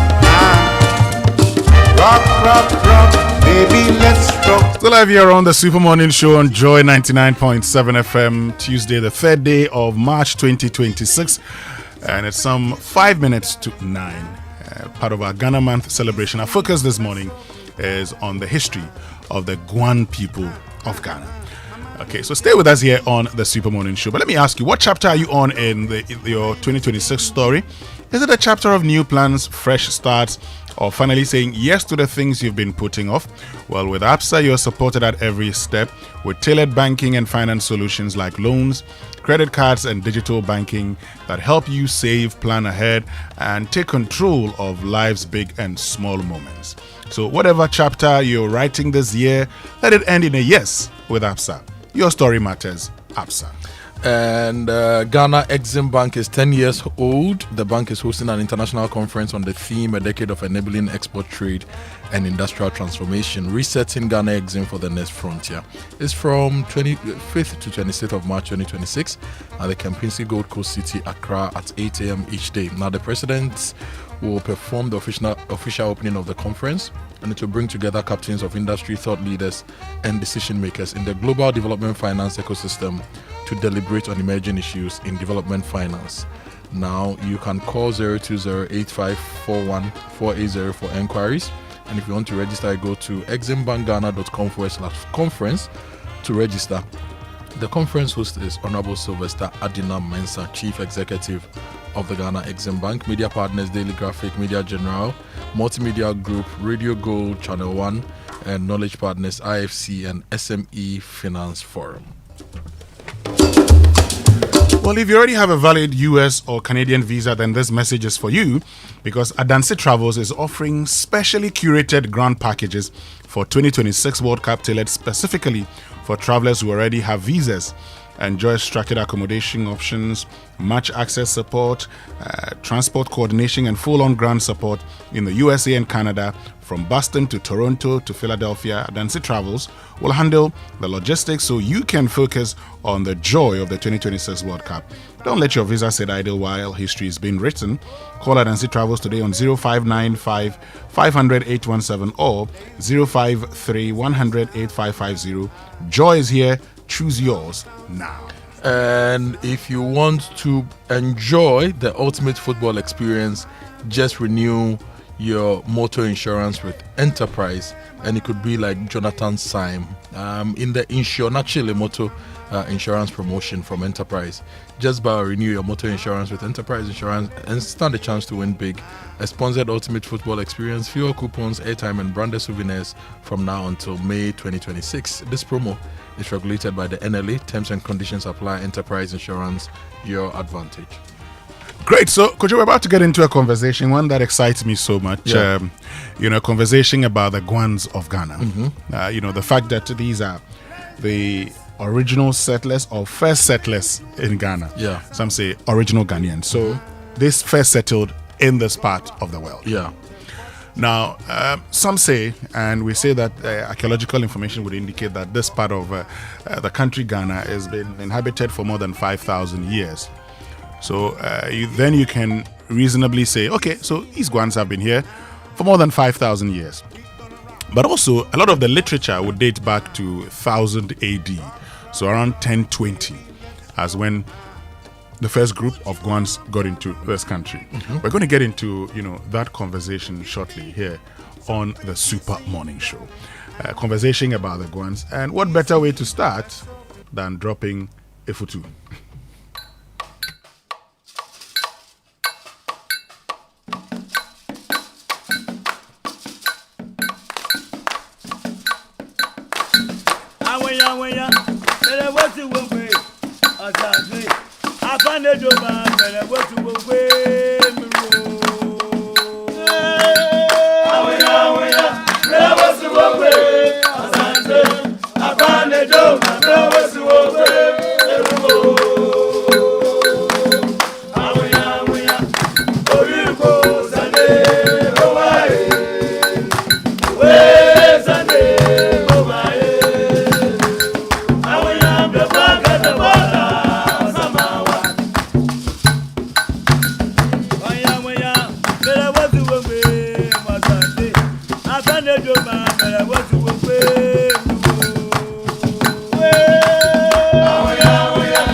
We're still live here on the Super Morning Show on Joy 99.7 FM.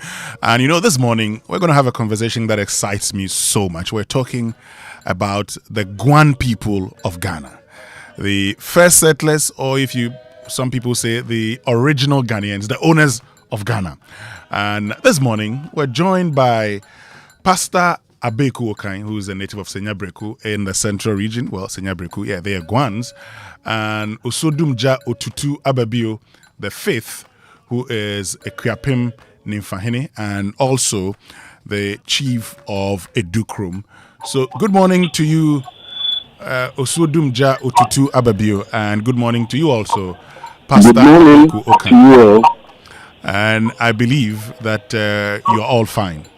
Yes, please. Good morning. Yes, we are doing very well. I'm doing great here. Great. So I will do it this way. I would start with you, Pastor Abeku Okai, and then I would come to Osodumja Otutu Ababio, so we can have a better understanding of the history of the Guan people. So, Abeku, let's start this way. Who are the Guans of Ghana? Okay, thank you very much. The Guans of Ghana, today, by the grace of God, is popularly known, and I'm stressing that by the grace of God, it's popularly known because in the past, a lot of people didn't know, and even the Guans themselves didn't know. The Guans of Ghana are the first settlers on this land, people who have lived here for thousands of years. They built a society, they built a civilization, and at the end of the day, they received other people as well, and eventually they assimilated or connected with everyone. So these are people who are original settlers here, and hospitality is their major character trait. Now, you say these are people who settled on this land first. So when did they settle? When did you settle on this land? Okay, thank you very much for that. There are two major schools of thought on the settlement of Guans here. But here is the problem every Ghanaian or even historians seem to have had in the past, or the Ghanaian society have got it wrong. It is assumed that when the latter migrants came to this land, even when people came to this land was empty. But archaeological records have proven that 5,000 years ago, for example, the Kintampo discovery, 5,000 years ago, human beings were living on this land. So if human beings were living on this land 5,000 years ago, then we can definitely conclude that these human beings or these people are those who are the Guans or who evolved and became the Guans. Then we also have the 10,000 AD, story where some Guans came down from the northern part of Ghana, and then they entered and settled this land around 1024 AD or 1000 AD. Yes, but if we are to look at it, my conclusion is that Guans have been here, far beyond 1000 AD. Yes. Okay. Now, if you say the literature would suggest to, and as part of my preparation, I realized yes, the literature quotes 1020, so 1000 AD. Yes. In that case, where were the Guans originally, and before they got into Ghana? Okay, so there are different tribes or with different people within the Guans who actually came to join the original Guans. Let me put it that way. When I say original Guans, it doesn't mean that they were not also original, but it only means that the settlement was not a wholesale settlement. There were those who were already living here, and then some came later. Some traced their background back to Israel, some to Egypt, some to Ethiopia, some to Burkina Faso, and eventually they all converged here. So for where the Guans came from, we cannot pinpoint and say all Guans came from this particular area. No, it's not that, it's not certain on that. Okay. Now, before I bring in Osodumja Otutu Ababio, I realize that, the Guans are scattered all over Ghana. So the Gonjas are Guans. You get into the OT region, you find the Guans there. There are some Guans in, the eastern region. You are from the central region. Why is that the case? I mean, if these people, why are the Guans scattered all over Ghana? That is good. That even answers the Guan's question. That reveals who the Guans are as far as the land ownership. When I say ownership, that means the original settlement is concerned. People assume that the Guans are scattered because of wars, and some even conclude that the Guans are called Guans because Guanafo or Guani, they ran away. But that is a false narrative. Okay, the Guan settlement across the nation, it is simply because the Guans have lived throughout this territory for many years, and they created their own civilization, and then they occupied every part because they were here already. And then what they did was that they created regions. Before the other tribes came, before the white man came, the Guans had created 6 regions which are called patriarchates. And these patriarchates were led by priests and men. And these 6 regions, we have the northern, which is Brekum. Brekum, look at the connection of the name. The northern Brekum. And then the southern is Breku, where I am from. Then the northeast is Ahafo. The northeast is Tripoli, and the southeast is Tripoli. And the northwest is Ahafo, and the southwest is Ahanta. So if you go throughout these regions, Guans were settled all over, and were also settled even in part of Togo and Benin. Guans were settled all over these places.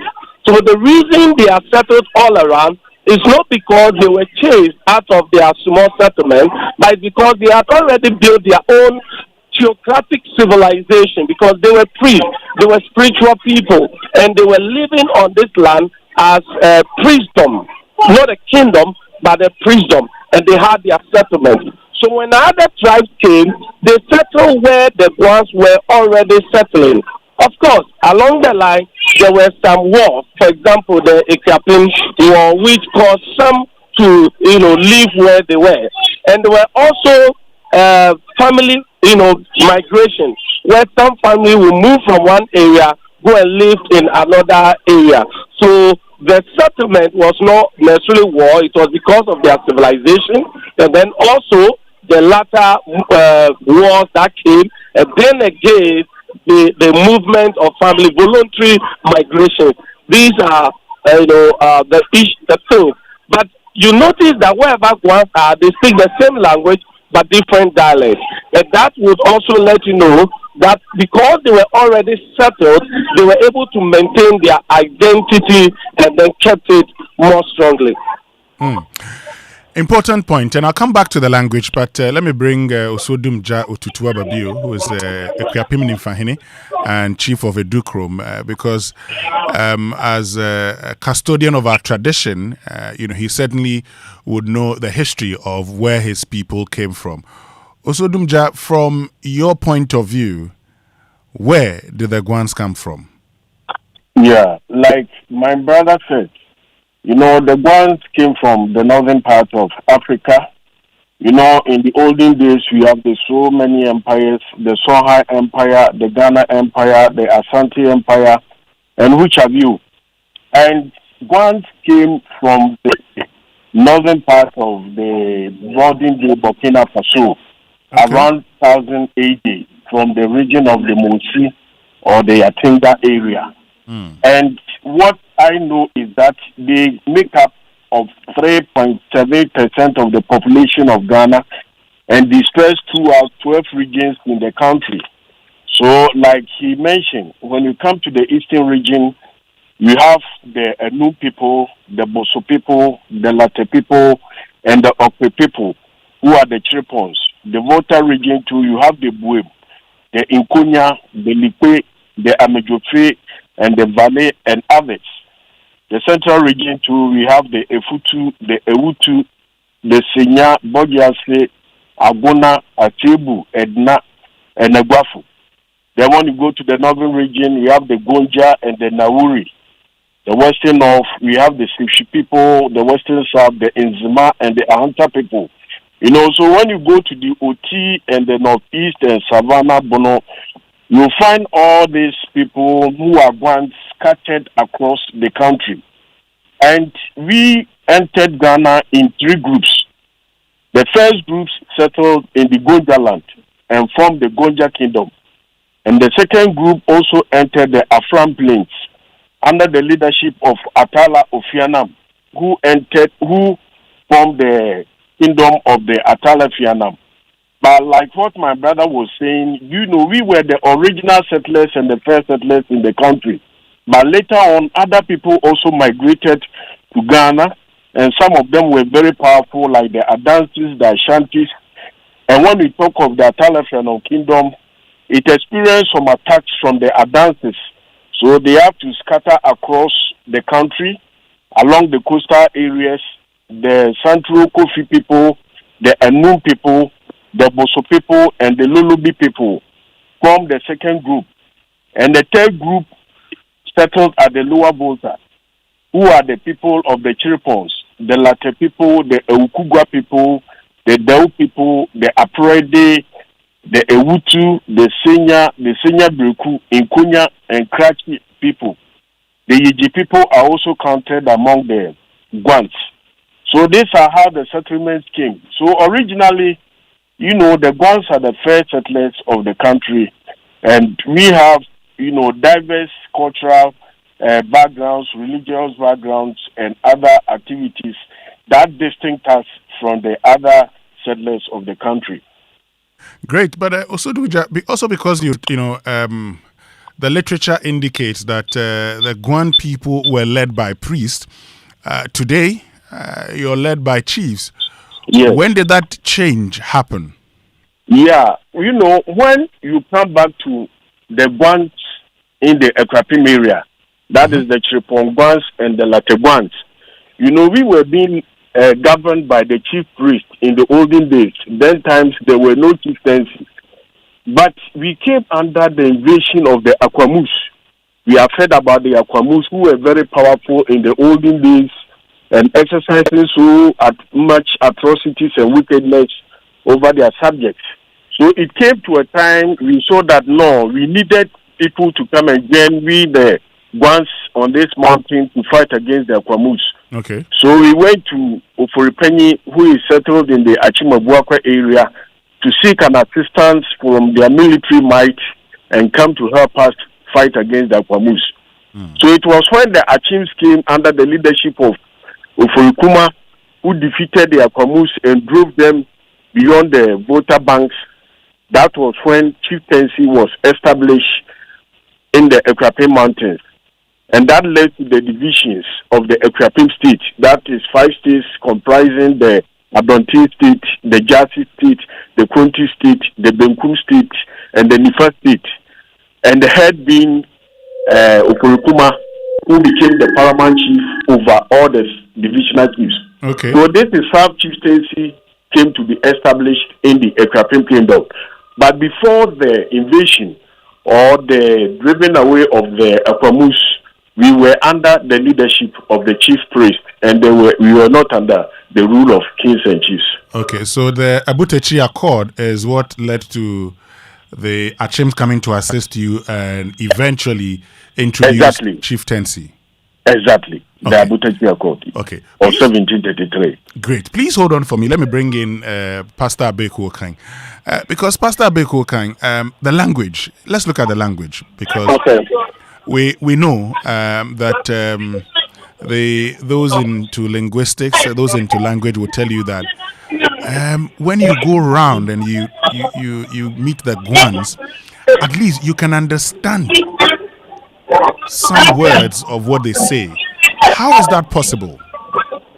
Yes, apart from the possibility, looking at the possibility, we need to look at the beauty. The first time I heard Guans far away from me was in 2012 when I went to the Guan Congress at Ketekrachi, and I heard a lot of Guans speaking their dialect, And I was so amazed because I was able to understand or comprehend what they were saying. And I couldn't comprehend 100%, but at least 60-70% I could.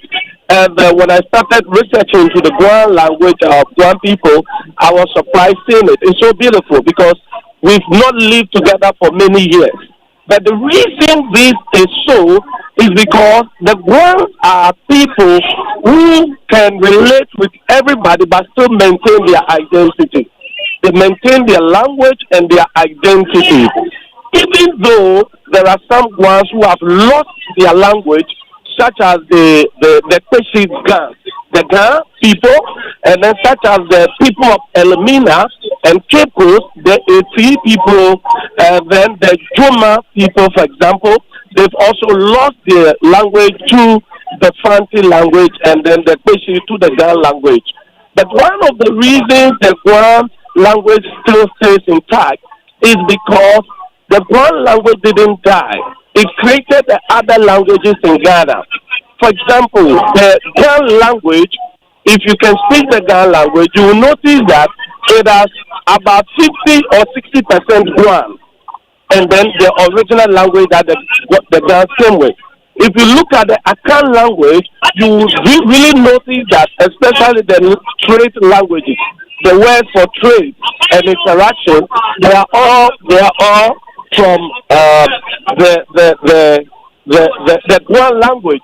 So the Guan language never died. It influenced other languages. So the Guans were able to maintain their distinct identity as far as the language is concerned. Great. And that would take me to your area, the Senya Uti areas, because when we get there, we hear a lot of names that sound Gan. You hear a lot of names that sound like Gan names.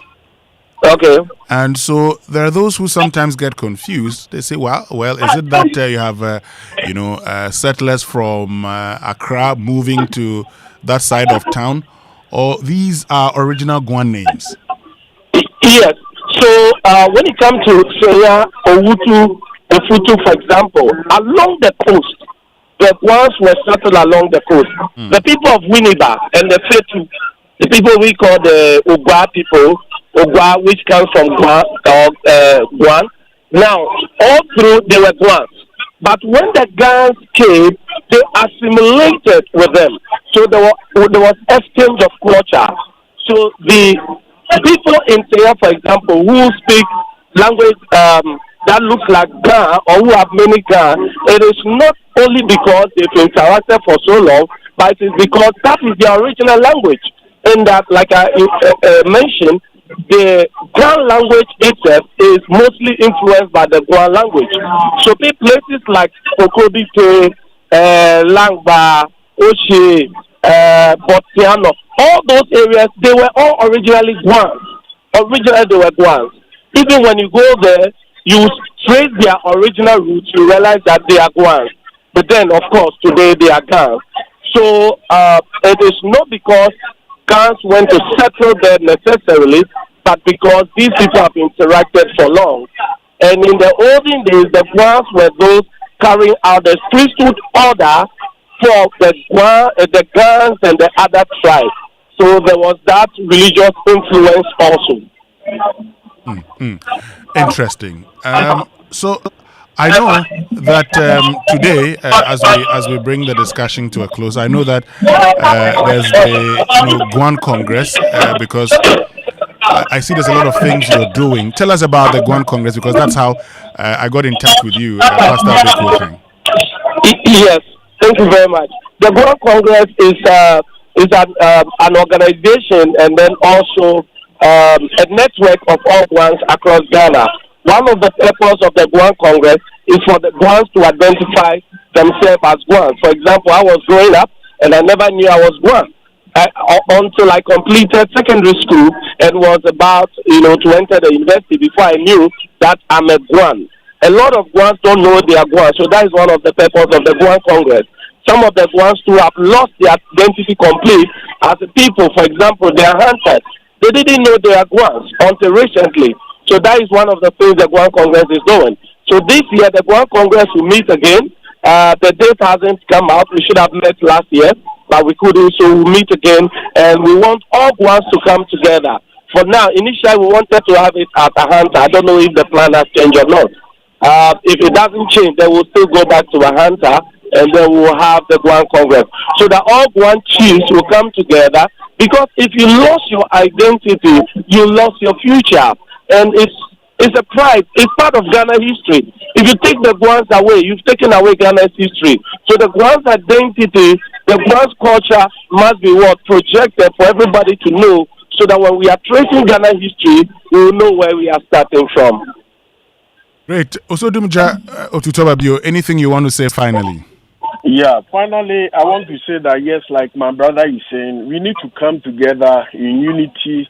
We need to come together to see Guan moving forward, and also in our image very big, because we are the first people who came to Ghana. And as I'm speaking now, Krapim is coming to celebrate the 200th anniversary of the Udra, one of the festivals of the Guans in Krapim here.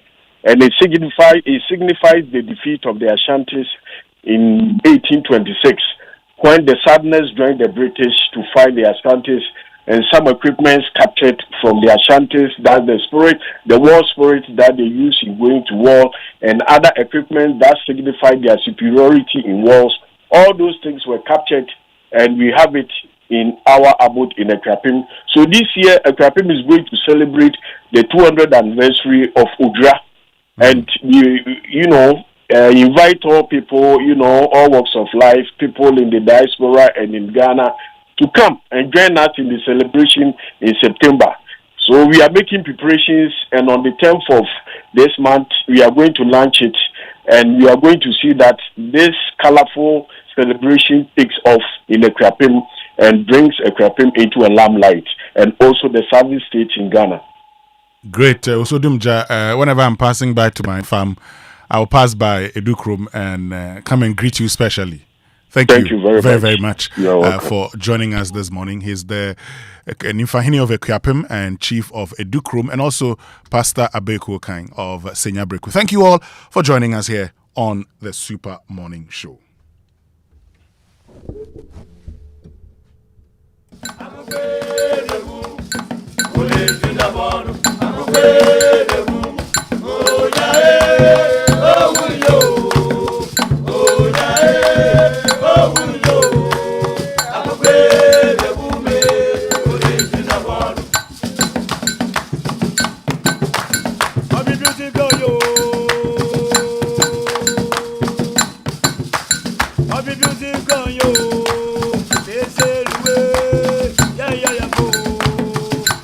So this is a futu.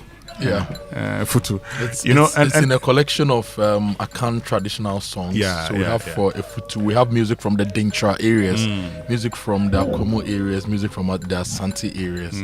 Yeah, and this is a futu.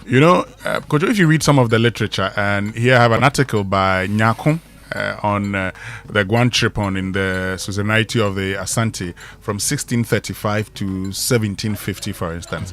And on a note about the Guan Tripon people, he talks about the fact that, look, by the 16th century, the Guan kingdoms were invaded by the Mandinka men and the Gadangbe migrations, with their complete crashing in the 17th century when the Akans of Akwemu, Dentra, and Asante consolidated them as provinces of their state.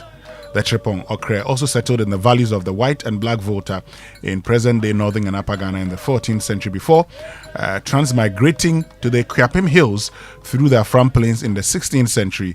And the Tripong migrants had Abutechi as their capital with 50 towns and became vassals of the Akwemu Kingdom from 1640 to 1731. And Osudum just talked about the Abutechi Accord, where the Ekuapims at the time, went into an agreement, an alliance with the Achime Boakas, and following the defeat of, following that alliance, they defeated the Akwemus. Yeah. And that was how come they introduced chieftaincy into the Okuapem Ridge as we have it. And Abutechi is a town, right? Yes, Abutechi is a town. It's up the mountain. Yes, I think around Tutu thereabouts. Is it where the man has the choba with the fufu with bats?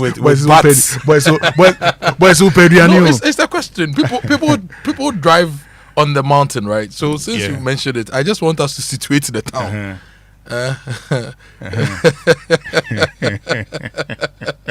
Yes, Abutechi, yes. Yeah. So the Abutechi Accord is what led to the alliance between the Okuapems and the Achims, the Achim Ebuakas, which resulted in victory over the Kwemu people and the introduction of chieftaincy into Okuapem. So that's very, very true. Yeah, the history would capture that. So yes, you're making a point. Go ahead. If you look at a lot of the groupings, even for the Ga, traditionally, I may be wrong, but what I've learned is they didn't have chiefs as such, right? They were led by the Wulome. Priests, yeah. But then slave trade, wars, and all these things meant that they needed military units. And the Wulome could not be seen or were not supposed to fight. So they had to have military establishments, and that resulted in the original Ga people metamorphosing from having Wulome as the core leaders to now having chiefs and armies to defend them. That's something I learned from history. Well, the Ga were originally led by priests, so that's true. They were led by priests, and it is true. Some of these groups didn't have chiefs initially, but as time moved on, influences also led to these. But it's one of the things we must talk about this month. Okay, one of the things we must talk about, and it's actually the reason people trace their roots to Israel. But and I say, well, I don't believe in the Israel conversation. Let me put that out. I don't believe in the Israel conversation. But okay, anyway, people, have their own beliefs because, I had a conversation with Professor Kojo Gavua years ago, and he told me that, well, there's a land called Ghana. There were settlers here more than 5,000 years ago. So it didn't mean that original people had to come from Israel to settle here. Yeah. I don't personally believe in the Israel conversation. But it doesn't also take away the fact that there are people who could have come from Israel. Yeah. But also the whole point of the Israel conversation, some have argued, is because of the religious point that the world started with Adam and Eve. So if that is the case, if the world started with Adam and Eve, then everybody should have come from somewhere associated with Israel. Or do you want to come from Babylon, which which was not very favorable in those days? So, or you want to come from Mesopotamia, Persia? So you want to say, okay, so I come from this part, and that's it. So that's it, really. But today we've learned a lot about the Guan people. I've learned a lot, and I believe you may have learned a lot too. So that is the place called Achiansa, the Mill Chop Bar champion at the time. Abutechi is after Mampong, where the Tetekwashi Memorial Hospital is. So Abutechi, Amonochrome. So right after the Mampong, right after the hospital, when you go, you see that's where you find Abutechi. Yes. Okay. Yes. And this one says, good morning, Winston and Kojo. I'm enjoying your show this morning. Abutechi is near Mampong Okuapem. It stretches just after Tetekwashi Hospital in Mampong to a police station before Amonochrome. Yeah. This is live from Mampong Okuapem. Charlie, that fufu, I used to eat it. So you there, every choba, there. No, because food is part of our culture, right? Culture is the way a group of people live. And if you look at our theory of needs, what are our basic needs? Tell me. Food, shelter, clothing. Yes, so food, shelter, clothing. Don't I wear Ghanaian stuff all the time? My top is Fugu Plus. My shoe is Giddens. My belt is Giddens. It's all made in Ghana, right? My Hinima is Gold Coast Tokota. Yes, I use Kaime, shea butter, and all those things. They're all made in Ghana. No be so. And then shelter. The sand and stone used to build my house is from Ghana. Be so. Then food.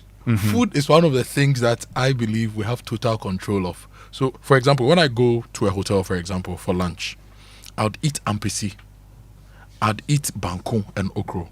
I'll not eat the rice dishes with all the things. You know my it comes challenge, with, because you know my there's challenge a high with, probability that some of the inputs for that are imported.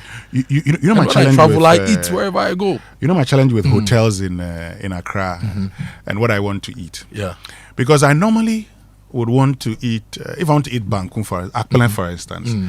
I'd prefer akpelen from Ho or somewhere. Yeah. Because of how they the preparation is unique.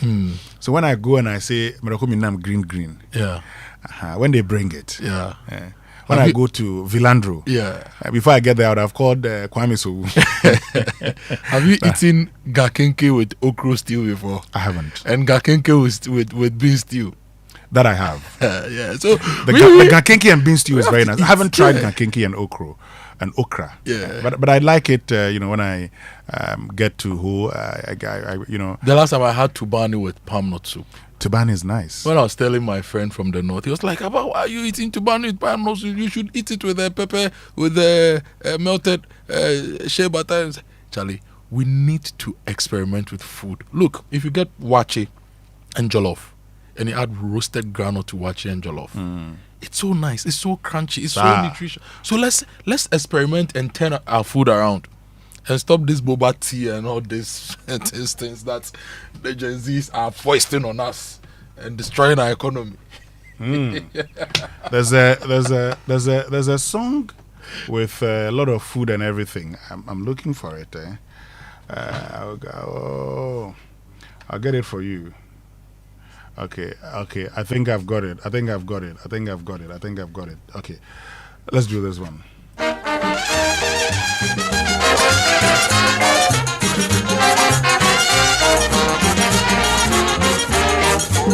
Shitom liye srotwe Bakpo shito kojimba Amadam liye srotwe Akmantu kampema Yele huna kainon Pasajo kele bleko Eka febwa kefe kome Yemli srotwe yemli Adeboni bi fiale srotwe yemli Srotwe Emily, Emily Srotwe Emily.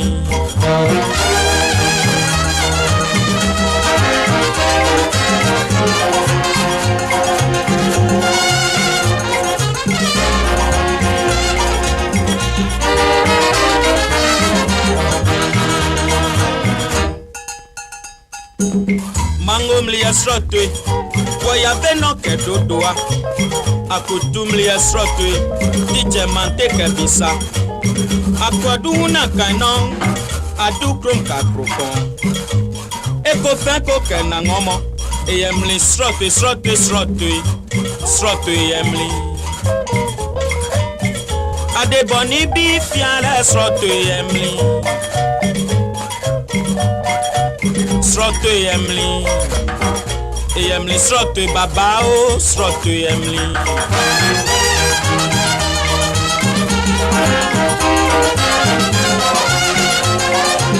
Yeah, there's King Bruce and the Black Beats with this one. Telling us what we produce and all the areas that we get them. Dodua with mango. Yeah. Dodua with mango. It's in a song, eh? It's in a song. You have to teach me Ga. You know when I learned Ga? I learned Ga in 1990. Between 1989 to 1990. And this is a surprising thing. I was actually going to school in the Sakomono village where they spoke Dangme. More. But I think in the estates you could learn Ga. When I was trying to learn Dangme, my father was transferred to Ho, and that's how I learned Ewe. But these days I speak better Ewe than I do with Ga. I can understand all the Ga you speak. I'll try to speak. I can speak. But I speak languages that I'm very comfortable with. Yeah. God, Charlie. So I can speak Ga. I need to learn how to speak Ga. Based on where Wait till let's say good morning to the Honorable Joseph Ni Ayukwe Otu. Lumo Ovane Wangabu. There's a special song I want us to play for. Okay. After the messages from our partners, we'll play that one for him. We'll be right back.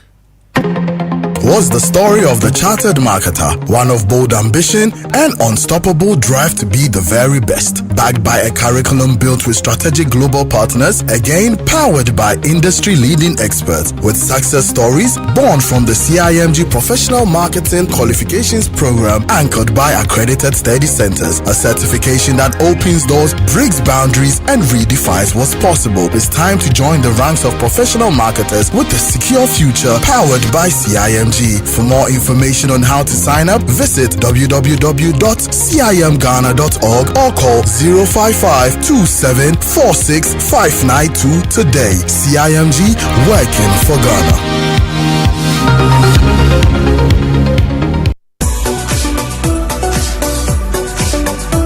Hello, Ghana. Are you ready for the Joy News Impact Makers Awards 2026? The time is now. Nominations are officially open. Yes, who is that community hero in your corner? Who is that selfless individual bringing hope, dignity, and smiles to your community? Do you believe he or she deserves a national or even global recognition? Then don't wait. Send us a link or short videos and pictures showcasing the works of your impact maker, together with a one-page write-up detailing how this ordinary person is making life better for you and your community. Email your nomination to impact.makersawards@myjoyonline.com. And here is the exciting part. 2 newly introduced categories. The Corporate Partner Impact Maker Award in recognition of organizations or institutions that demonstrate consistency and measurable impact through their corporate social responsibility initiatives. And the Disability and Inclusion Impact Maker Award, also to honor persons with disabilities who are making significant impact within their communities. Make your entries now. Remember, it's strictly one nomination, one entry per person. Nominations close on the 8th of March 2026. Join News Impact Makers Awards, celebrating ordinary people making extraordinary impacts.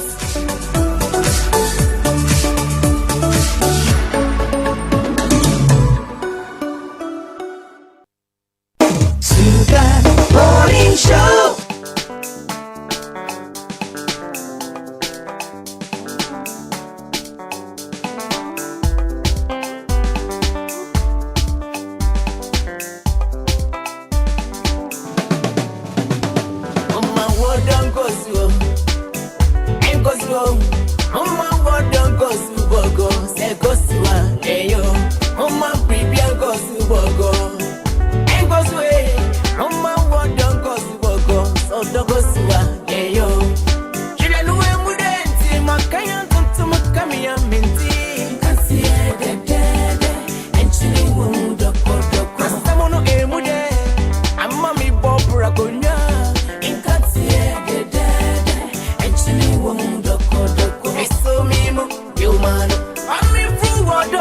So how come I got the wrong candidate? Okay, so it's actually by what? This one sort of took inspiration from the original one. Okay, so let's enjoy the original one.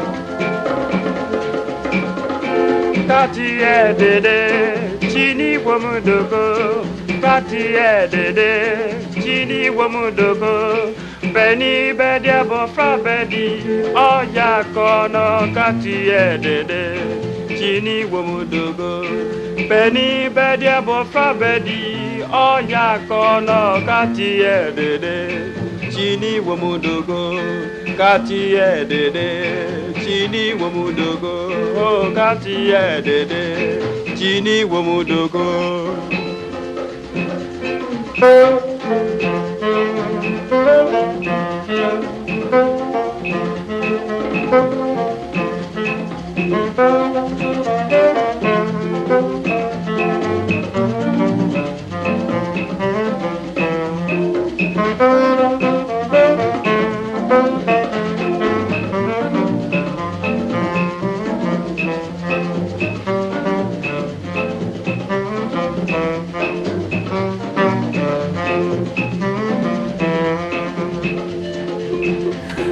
This one by E.T. Mensah and the Tempos.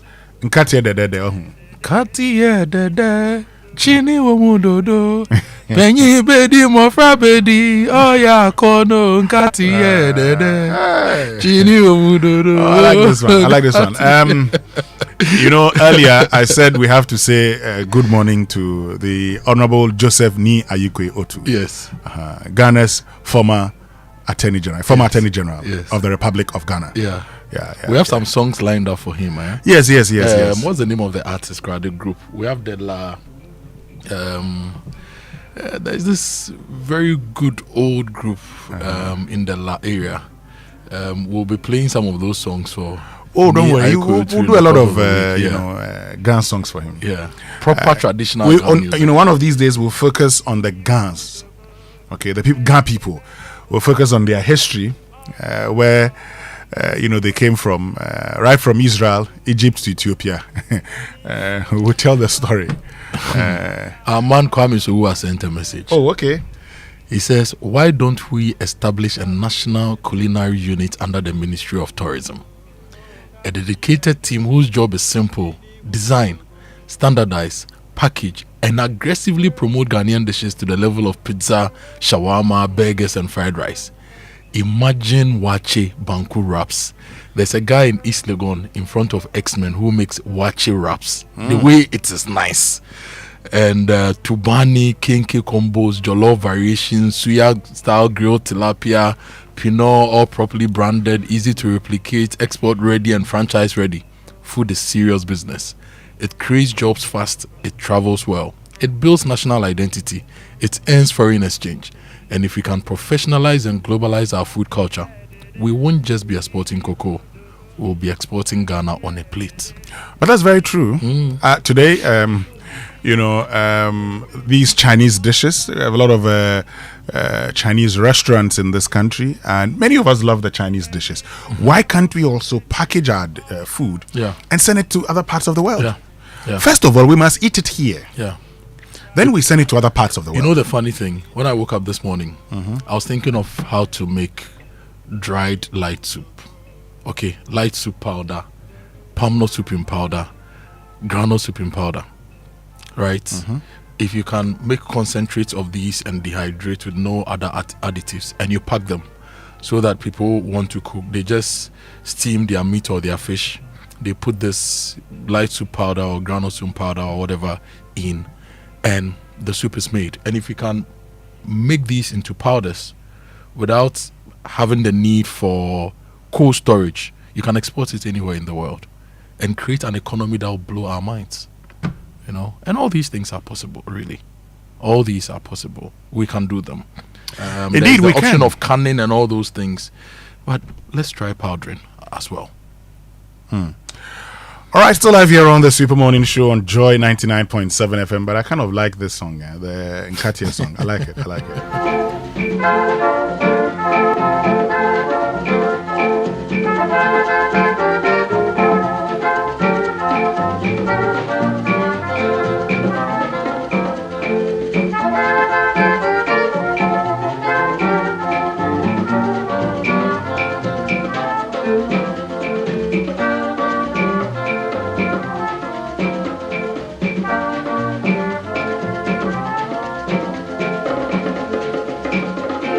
Kati dede chini wamudogo, kati dede chini wamudogo, beni bedia bofra bedi, oya kono kati dede chini wamudogo, beni bedia bofra bedi, oya kono kati dede chini wamudogo, kati dede chini wamudogo, oh kati dede chini wamudogo.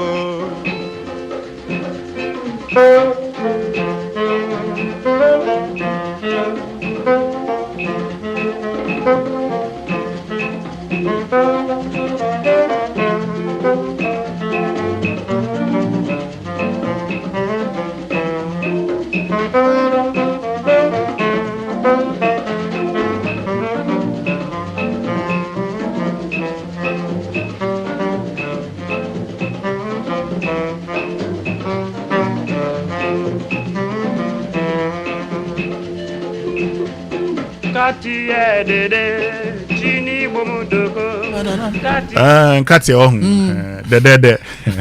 Tell people should go and get me Katia and Brudo. Today I actually had plans of bringing Pear to work. You know, I was in Kuforidia over the weekend when I was returning at that door, so I bought Pear. But you know, you keep it now, so the plan was to bring to work. Then I'll get you to enjoy that with bread, since you like bread. Yes. The son of the baker doesn't like bread that much. Bring it tomorrow. But anyway, if you need fuel, make that smart stop at Star Oil, Ghana's largest oil marketing company, because with over 240 stations nationwide, Star Oil gives you high quality fuel, great service, and real value for money. And this is why many Ghanaians are switching to Star Oil. And with a Star card, you can enjoy safe, cashless fueling and easy expense tracking. So wherever you go, choose Star Oil for your quality and affordable fuel. And if you went to a Chimota school, or you are proud of the school, or you're associated with the school in any way, the 99th Founders Day is coming up. It's starting on Thursday, the 5th of March, to Sunday, the 8th of March. So, look, there's a lot happening. There's a school feast on Thursday across the dining halls on campus. There's the bonfire night on Friday, 6th March. There's the celebrations on Saturday, starting in the morning with the cadet parade, followed by the Founders Day ceremony at the forecourt of the administration, and Sunday will be the Thanksgiving service. And there is the reason why she's the school of whom we boast, and she's the glory of the coast. Join us as we celebrate that Chimota style. So, Kojo actually bought avocado, right? Yes, pear is a different fruit. This matter, I won't get into this matter with you. Yes. And Fifi Taki just drew my attention to that. Thank you very much, Fifi. Now, Kingdom Books and Stationery Limited, your number one supplier of quality office essentials, equipment, and furniture at affordable prices.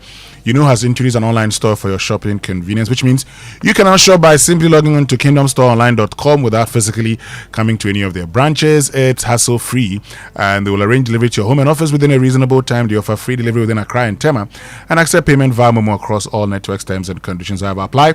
At Kingdom, quality and affordability are their hallmarks. Abotechi to wait Obotechi, aka Techi Stone. This is a message from someone, and he said he was told about the story when he was only 11 years old in 1980. You didn't send us your name. Thank you for this.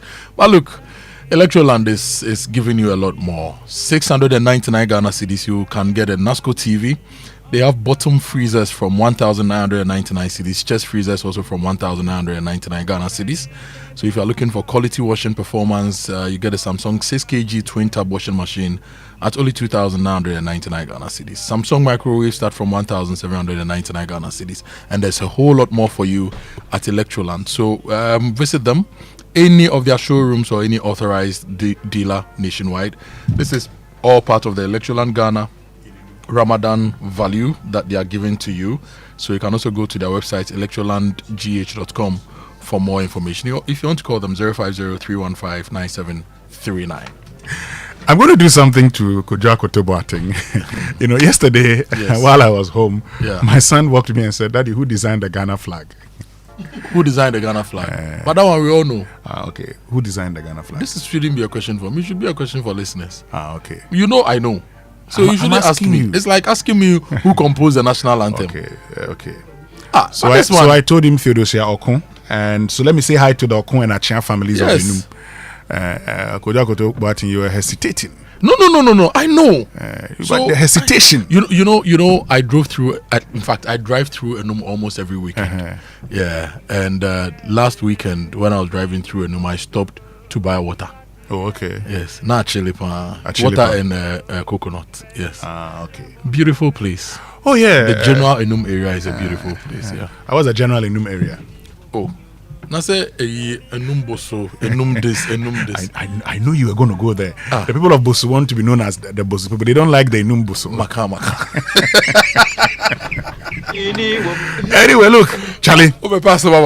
Make we talk too small. And we all know that Charlie emergencies day. And never they give signal. So when life happens, bro, Momo Day. Borrow what you can handle from your Momo app. Pay back on time, no pressure. Because when you pay back, oh boy, the cycle continues. And you get to do more with Momo. Responsible borrowing be the real flex.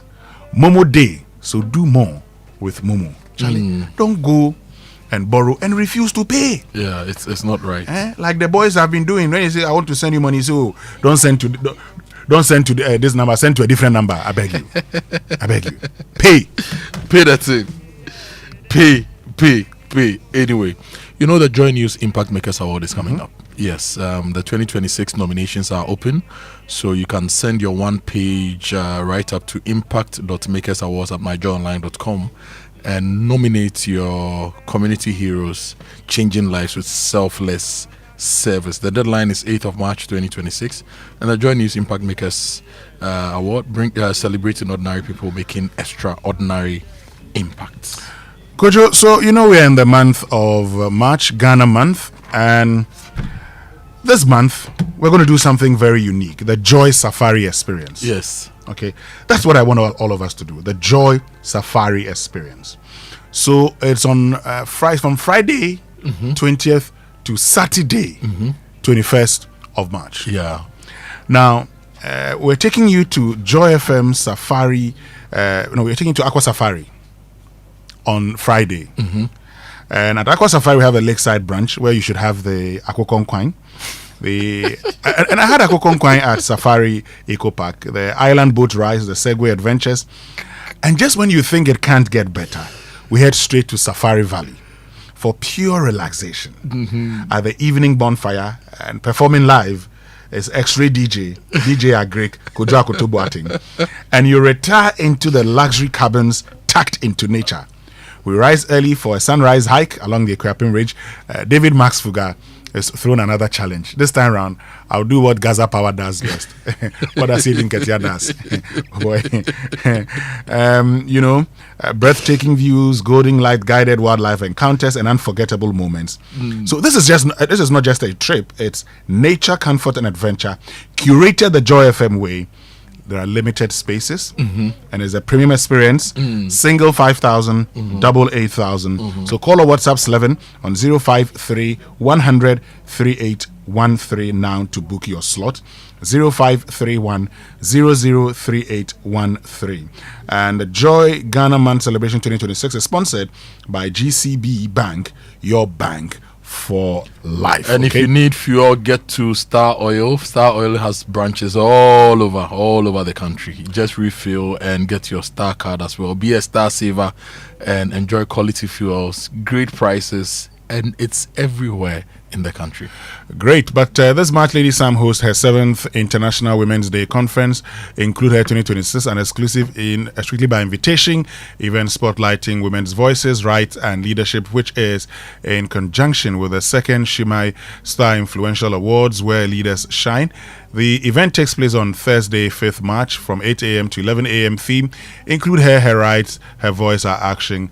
And the event features an inspiring lineup of speakers, including Patience Osekre, Sonia Ibrahim, and other distinguished voices. This is strictly by invitation. Include Her because women deserve to be seen, heard, and included. What song are you going to play for us next?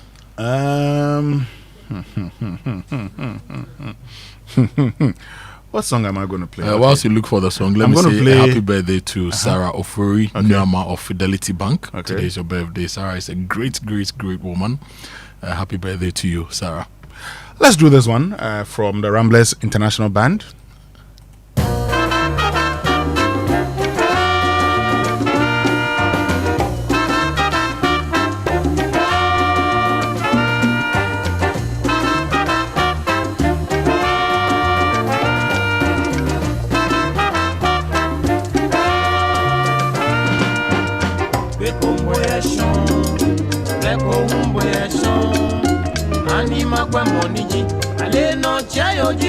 I'm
Charlie, those songs of old, eh? Anyway, this one says, good morning. All correct. Please tell Winston and Kojo that the Enumians are in the house proper. Oh, nice. Good work to you and your team. This one is from Julie Achia. So I said good morning to the Achia and Okon families of Enum. They should let us know when next they'll be in Enum so that we'll come and visit them. Okay, then they should know that when we visit with our stomachs open. Oh, of course. Wide open. Of course. Mauli Kwakuna Negbe says, Winston, I agree with Kwame Sowu Jr. on the establishment of a national culinary unit for promotion of Ghanaian dishes. Fantastic idea because we have a lot to sell to the world. My little problem, however, is with the menu of a lot of restaurants and hotels. It is always the same old usual dish. You hardly see them introducing something new. Garieba and hot pepper is some people's favorite and easy to prepare, but not part of their menu. I have a boss that's all he and his friends eat. The restaurants, hotels must begin to expand their menu to